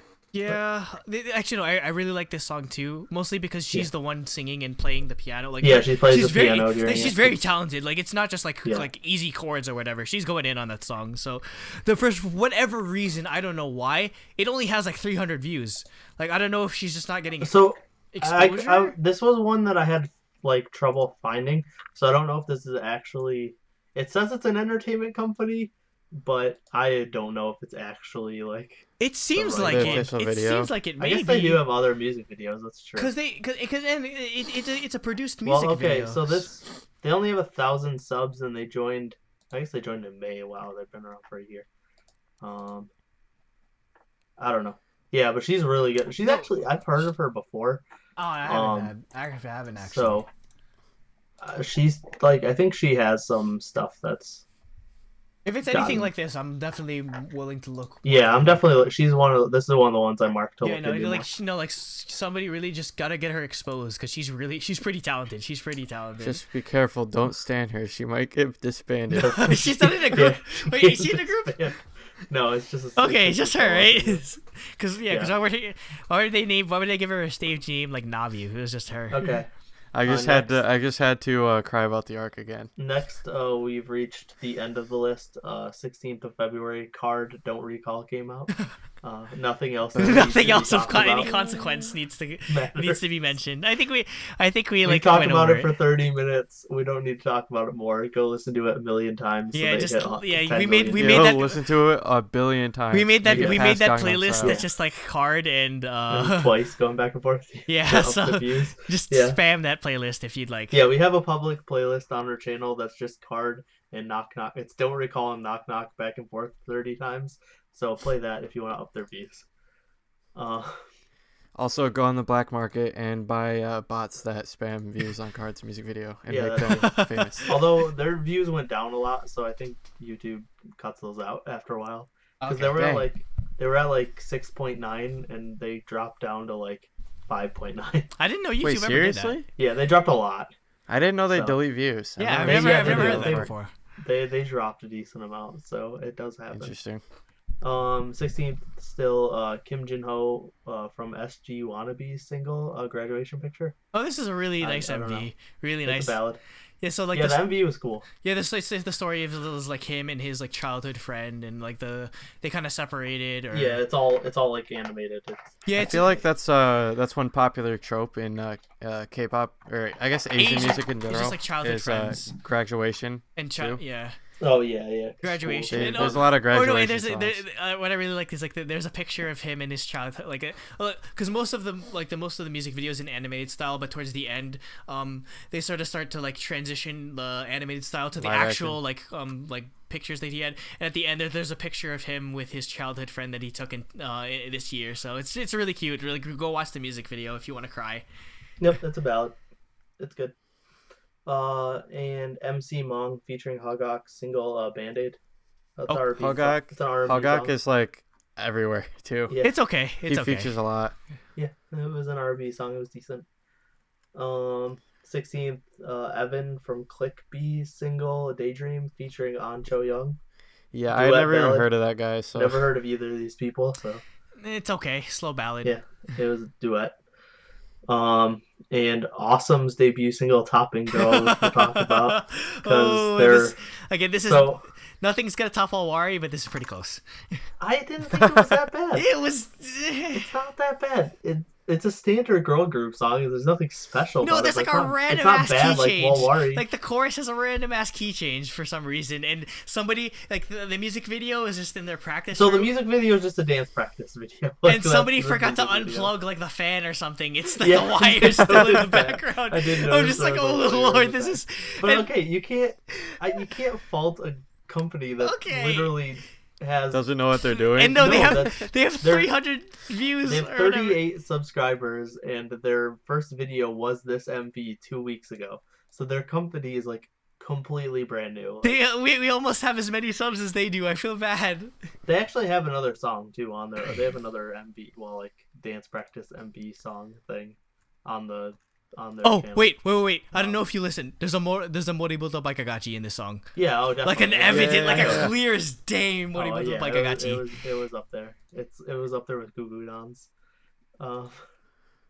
But yeah, I don't know. I didn't hate it. It's not bad like Walwari. You can't compare it to Walwari It's just generic. with the very, very low production value. Okay. And you can't one fault them thing- for low production value. Walwari had really good production value. It was just horrible. They I actually don't know put if Hey, you he would got say promotion. that. He got It was promotion. like- He was on Mubank. I mean, yeah, he yeah, competed he got against beat by BTS. BTS somehow. Wait, Who would've what? thought? Somehow. I don't know how that happened. And every other group on there probably. Yeah, had just more- BTS just more murdered everyone points. this week. You know, it'd be hilarious just if they won. They beat BTS. Well, there'd be riots in Every Brazil and every the world- the Philippines world. if Walwari beat freaking BTS. On the 17th of February, so speaking of Soyu collab debut duet, Yeah, you were just mentioning it too. Soyu and Baekhyun from EXO Baekhyun. had their single Biga Way. Rain, was good. which is called the English title was Rain, which responds to Taeyeon. Oh, Well, there's a lot of songs called oh Rain. So. no. Yeah. They were Yeah. cute. They were cute. Why freaking netizens have to ruin everything? Yeah, it's a Soyu collab debut or duet ballad. Like what? I it's forget what you'd why. I expect. think maybe in the music video, but I wrote wacky waving inflatable arm flailing tube man. Yeah. There must be one in the music. Yeah, video. I think so. It was good though. Also on the 17th, Eden's debut Urban Hymns single. The single is "I'm Still" featuring Kwanjina. I really like Kwanjina, so It's a duet ballad, so Eden's a male It kind of reminds me of So, Crush. yeah. So guy. Yeah, I thought that song was pretty good. So Yeah. though I the I girl, just the girl in like- the music I just video, like- or like the main like I just like Kwanjina. So the main girl in the music video for a second, I thought it was Sooyoung. I was about to have a heart attack. And also on the 17th, Dean's single album Limbo, the single "Come Over" featuring Becky Eden. Okay, I kind of have to Go go. for it, I Andrew. have to go off on it. Okay, so Andrew yeah, loves Dean. oh yeah, well, because I got it from Kim, so I was just like a huge Dean stan. So again, it's just like typical or like kind of standard Dean, just like really artsy vibe to it. Like the intro was kind of weird because the teaser was kind of like the first couple of seconds of the intro, and it's kind of like it makes you think it's gonna be like a hard like hitting song, like maybe something like "I'm Not Sorry," the song he did with Eric Bellinger or whatever. But no, it's like a chill like electric keys, like smooth kind of like laid back song. I mean, I think I'm this is in no way a controversial statement, but Dean's vocals or his falsetto and everything is just unmatched at this point. Like he's really like top of the line when it comes to this sort of R&B vibe. I love his vocalization when it comes to his sort of songs. Just like everything about like this song and like I don't know if I've hated a Dean single yet. Like I haven't. So yeah, far, like so. everything. He's just really quality everything. So yeah, like I love Dean. Yeah. Dean, I love you, man. For this specific song, I think it was a really smart choice using Becky Edin. Like she's a really good singer. Yeah, no, her voice is really good. Like a really good complimentary to Dean's voice. Yeah, she's from JYP. She's in 15 and so yeah, both her and Jimin Park, the members of the group, are really talented singers. So I appreciated that they used her in it. Yeah, So, it was good. 18th of February, we got a VAV single Venus. Although it says the single is Dance With Me, or the song that has the MV is Dance With Me. I don't know why the single is named Venus. And then I was title confused. I track was is confused at different. how to pronounce it because I thought it was pronounced Vav. Because I don't know. I think too much of X-Ray and Vav by no, researching. it's I just looked at the It's video. VAV It's a because VAV. or like I googled the phonetic pronunciation and it's like Yeah. VAV. So I like the choreo in this video. yeah, it's good. It kind of reminds me of EXO a bit, like really like funky beat. So Yeah, it's I liked good. it. Like it. It wasn't crazy. It wasn't like standout amazing, but I Mhm. liked it. And also on the 18th, Taeyeon's pre-release single "I Got Love," Okay, we all which have has we all got horrible, like disgusting God. backwards trumpet that I hate, but Taeyeon's amazing. Yeah, I don't know. Tay I listened looks- to it so many times that I love it now. Da- So. Tay, like again, Every dark, part that Tae's in is great, but then the empty ass like yeah, like trumpet the part. the trumpet, like I don't like the mixing of it. It Yeah, seems really empty. Minus yeah, like I don't- Taeyeon's vocals, but she looks I mean- gorgeous. Oh yeah, Taeyeon, the empty's gorgeous. amazing. Everything about Taeyeon's amazing. Her It kind of singing, gives you everything. it kind of gives you like the vibe that the boys had because everything was just like really Yeah, shiny definitely. or whatever, like not that shiny, but like really like glittery and like Yeah, sparkly. and lots diamonds. of like dark eye makeup and yeah. Yeah, I absolutely cannot wait for Tuesday when the freaking album comes out. and I'm just gonna like and hear just this. like dark hair, It'll be out. dark hair Tay, like owns like everything. I'm sorry, like I mean she looks nice with I blonde agree. hair, but like dark hair, like I don't know. I like the blue hair in the one picture that came out recently. Give me blue hair, Tay. I don't know. I like her black or blonde. Yeah. So by the time this is out, her new album's out. So go Yeah. check it out because it'll be amazing no matter what. Check it out and Um, like buy 10 physical copies and then buy it on iTunes 8 times with 8 different accounts. Which you can't. I was gonna say unless you make new accounts. On the 20th of February, we got Twice's repackaged Twice Goes to Lane 2 with Knock Knock. Again, Knock, knock. with their Freaking continued out. obsession with freaking Oh Freaking My Girl. out. It's Like- so good. Like they Oh My Girl has a song called Knock Knock as well, which is pretty good in its own right. Oh yeah. So Well, they're like really close actually. yeah, no, that's all I'm saying. Like they probably did that on purpose because they love each other. Because Seunghee from Oh My Girl was on Girl Spirit and she did cheer up and she just used Nayeon's outfit. Like she wore Nayeon's. And I mean, beach remember outfit. there was that Gaio Daejeon thing that they did where they Yeah, they, I they wonder- switched. Well, I Nayeon's wonder like if the biggest fan. I wonder if Nayeon OMG. saw that stage and she was like, "Oh my god!" Huh? Oh no, like Nayeon let her take it. Like Oh, they're- like it was her Nayeon's actual like an outfit? Oh My Girl stan, hardcore. Well, like, wait, was it her like actual clothes? Yeah, it was her actual Oh, outfit. that is. Oh, that's cute. They're the same size. It's but incredibly yeah, small. Knock Knock's great. It really fits their vocal style. Okay, so Like, if really we have to like analyze the. Oh, wait, first there was that crazy situation. Their Big Hits website got hacked, and Oh, the well, yeah. BTS Oh, yes. the BTS video BTS's video got replaced with Knock Knock. So Which is there's like amazing. been crazy beef about it. It's I just It find was it. I don't think absolutely there's actually- hilarious. I just find it It's hilarious that hilarious. somebody's willing to risk going to jail just to do that. It's really funny, but I think in this music video, I'm pretty sure they're dead. I'm pretty sure they die at the end of the music video. Yeah, JYP killed them because Yep. they didn't let him in the house. Yeah, so they J- turned him in the Yeah, Yeah. ghost. they were disappointed to see him, so he killed them. Yeah, so Yep. at the end of the Yeah, music he- video, they get locked out of the house, and then they go into like the part where at the end, or they refer back to the TT music video. TT. Yeah. So, but just as a side note, I need that. Like Jacob and I, we both need that JYP like trading card right can't- now. I don't want it. Right I don't want now. The JYP photo card. Yeah, that JYP photo card is so important. Wait, is it real? Is it a real? Yeah, no, It's that's real. That's It's one real. of the ones you can get. If I Oh my get it, God. I'll give it to you.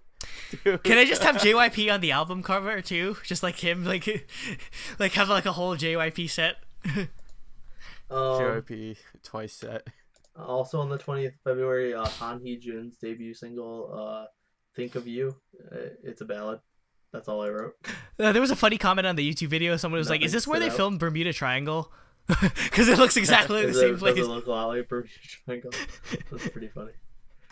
Oh, wait, just And- a small note on him. He was actually a former American Idol contestant, and okay. he was Oh. on K-pop Star. Wow. Okay. I guess I just didn't. He was remember. he was on the season where Phillips, whatever his name is, won.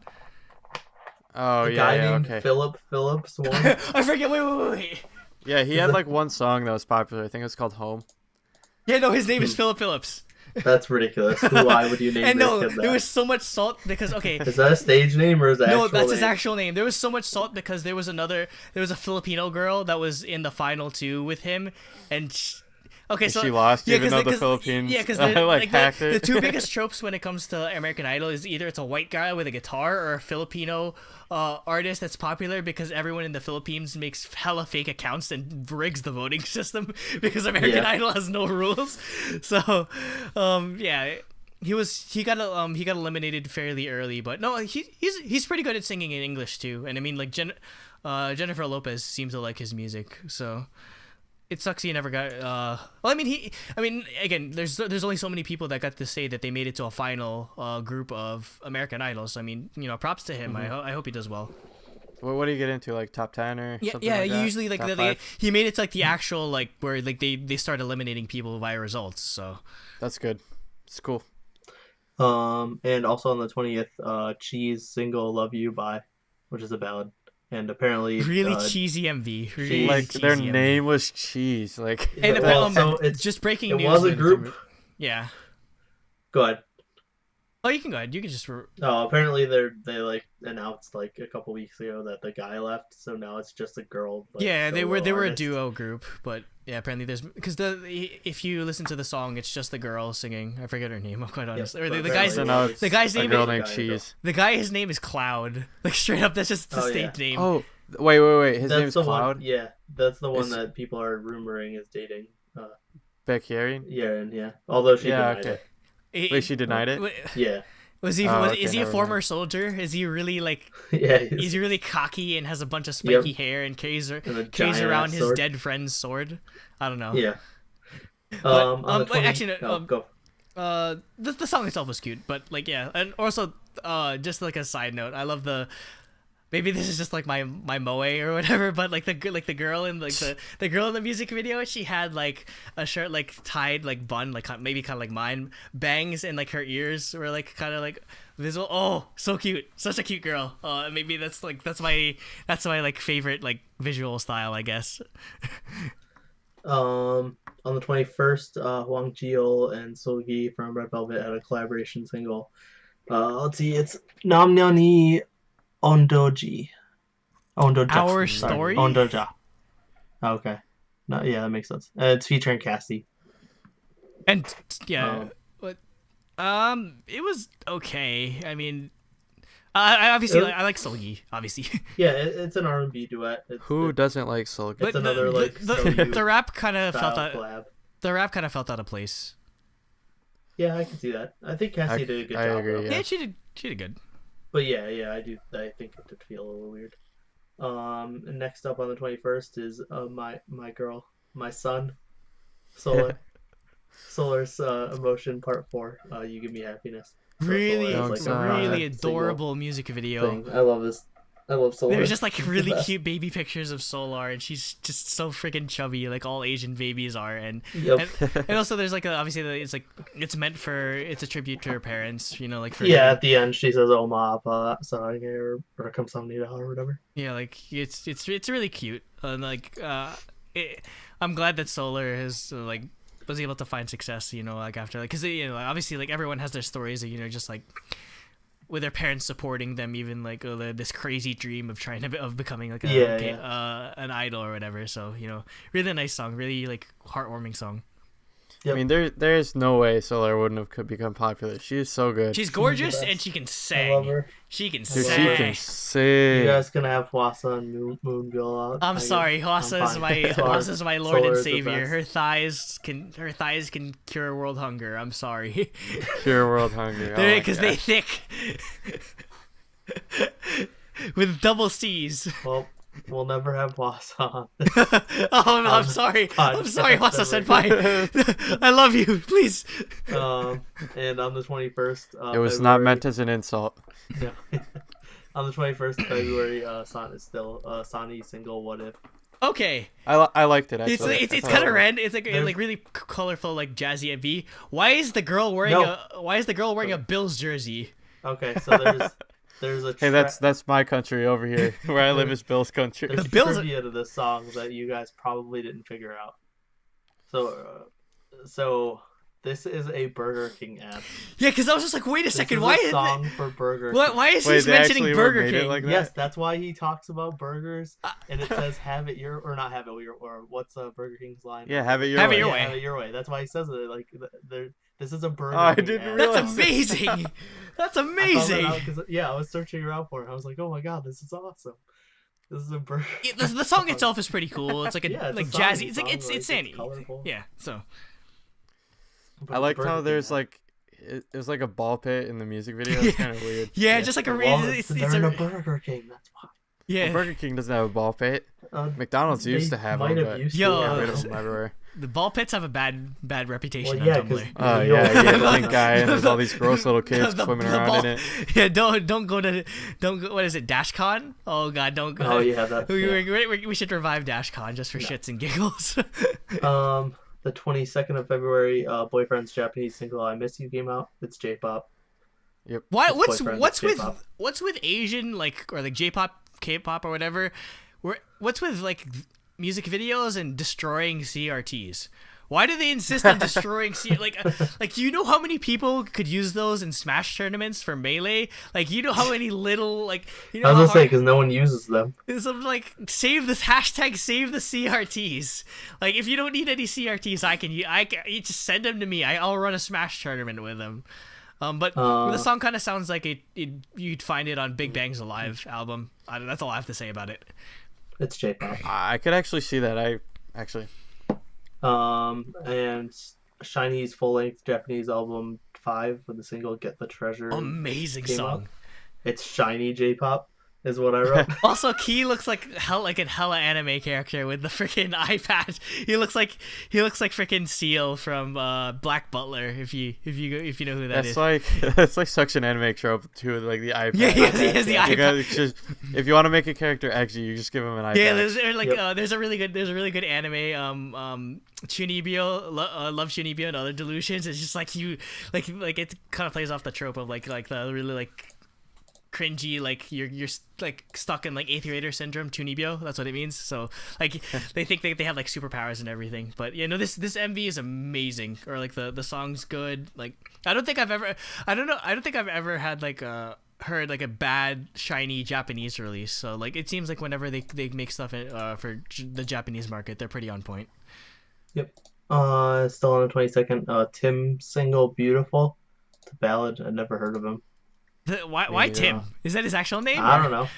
Tim Geddes. I've never heard of him. But the thing is though, because like the chorus, he's like, "You're beautiful." I keep thinking of the James Blunt song. But he goes like crazy falsetto. Yeah.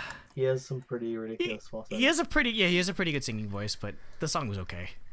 I think there's also a singer whose name is just literally just Ben. Ben. It's a girl too. Well, that's weird. Yeah. She's Korean also, yeah. Are you sure it's not Bean then? Like Bean? No, it's Ben. It's like in Hangul, Ben. Ben. Weird. Next is Astro's 4th EP, Winter Dream, which, like I said, they have one for each of the seasons. This is the 4th. It's good. Yeah, I need to check I out like Astro. the rest of Astro's So this stuff. is actually cool because there's no MV for this, and I just like the lyric video because what they're not promoting, like they're not revealing the choreo on TV or online. They're gonna show it off only at like fan Music meets shows. and stuff. Oh, that's Oh. cool. Not even music shows. Like it's not gonna be on TV or anything. It's only for fan Okay, so meets it and incentivizes stuff like people to go out to their concerts and everything. So yeah, so that's why That's there's cool. no MV. They'll probably release one eventually, but like yeah, right now Like there after isn't they hold their choreo. fan meets, they'll probably do like a dance practice video or something. Yeah, but yeah, right now there's just audio. Mm. But it's good. I like Astro. Like I said, definitely check them out. It's still on the 22nd. Beck Percent mini album sketchbook. I thought it was Sketch You. Is it Sketch You? This says sketchbook. I don't know. But- Like maybe that's the title of the song, and maybe it's the The album. song might be yeah. I don't know, it's- Oh yeah. The song is Sketch You. Okay, The album is sketchbook. it's kind of over dramatic, but because like Also goes because like crazy so falsetto. like they split the video in half because apparently it's supposed to deal with like a guy like breaking up with his girl or whatever, and like the one half he's just like, Yeah. oh, what could have been, like they're randomly playing like PS4 together, and then he just randomly pops the question. I'm just like, proposes, yep. who does that? Yep. Who proposes to their girlfriend while they're randomly playing like Well, they're I don't- playing PS4. well, like they Yeah. like they're hitting up like I don't know, like COD or something. playing It's COD, like, yo, you yeah. want to marry me? Sure, and then they just go back to playing COD. Like that's so weird. And yeah, Yeah. they just start I mean- freaking burning the picture of like the couple or whatever. It's like kind of it was corny, but The MV's corny, but I like the song. yeah, the song's okay. It's 100%. It's back%. Like they've been around for a Yeah. long time, Yeah. so you know if you're a fan of them, you'll probably like it. Also on the 22nd, SB, SB, Fly Me to the Mood. which annoys me It's because like I think house. It's like it sounds houses. it sounds like they're saying moon in like the lyrics, so Yeah. it bothers me. Yeah, Well- it's like a electro house vibe. Yeah, It it's was okay. awesome. I liked it. I liked it a Yeah, lot. 'Cause I like house music. I've never heard of So- I've never heard anything from them. I've never before. heard of them before, but yeah, I'll need to look it up more. yeah. They're probably like underground. But yeah, it was good. And then we just added this one, Daystar's debut single "Flow" featuring Call Lee. It's a ballad. We The just cra- found it Um, right before this. it was the rap was okay. It was their duo. It was their debut single. Again, I really didn't get to listen to it much. It was fine. It's a ballad. I think it's interesting how their name is like stylized, like it's Yeah, Daced R. Daced. Daced Yeah. are these Daced. Yeah, Yeah. the A is capitalized in star, Yeah. so it's weirdly capitalized, but For that some happens reason. a lot in K-pop, so you can't really. I mean, like Shiny, why is Shin capitalized? Doesn't make any sense. Shine. No, but it's Shin. They capitalize Shin. The E's follow it. Oh, it's. I know, it's just random capitalization bothers me all the time.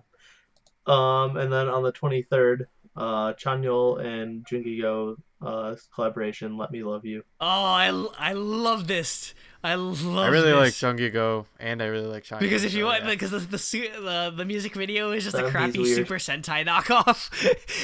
Well, they're like filming one in the yeah, music because like video, the though. story of the music video is that like the guy in the music video is like the really like crappy monster. villain. He's supposed to be like a cockroach or whatever, and then Yeah, he's there's like like the cockroach three. monster. There's a three Super Sentai, like the Blue Ranger, the Red Ranger, and then the Pink Ranger. The Pink Ranger is the girl, the Blue and Red Ranger is the guy. So like the monster, Japanese the guy, Power Rangers. yeah, so the guy that plays like the cockroach is he has a crush on the Pink Ranger, Ranger. obviously, because who doesn't have a crush on any Pink Ranger when it comes to Power Yeah, exactly. Rangers? That's in standard for me. Like ever going back to Amy Jo Johnson or like Christina Masterson very recently. So yeah, he has a crush on the Pink Ranger, but obviously the Blue and the Red Ranger are kind of like cockblocking him or getting in the way. But then they start to like they eat dinner together or whatever, or like they eat lunch together while they're filming or like on a break, and then they're like doing stuff together. And then there's a part in the music video or they're filming the show where they getting attacked by snakes, like fake snakes or whatever, and then they're the Pink Ranger is supposed to shoot the cockroach guy, but then she doesn't want to shoot him, but he's like egging her on, like yeah, do it, and then afterwards, like you just see like them out of their costumes, like standing on the beach together, and then they just kick aside the Blue and Red Ranger helmets. So I love this music video so like it like It's ridiculous. it's Especially because the Go song ahead. is good. Well, obviously the song is good because Chanyeol, like and Jungkook, like yeah, both like of them really, are like really like it took like what could have been interpreted as like a kind of like generic like ballad song or like R&B kind of Yeah. song, but it took it to a whole another level because the MV is so amazing. I've never seen something this like I love it so much. Do you have anything to say about it, Jake? I have something. So I like the song and I thought the MV was like interesting.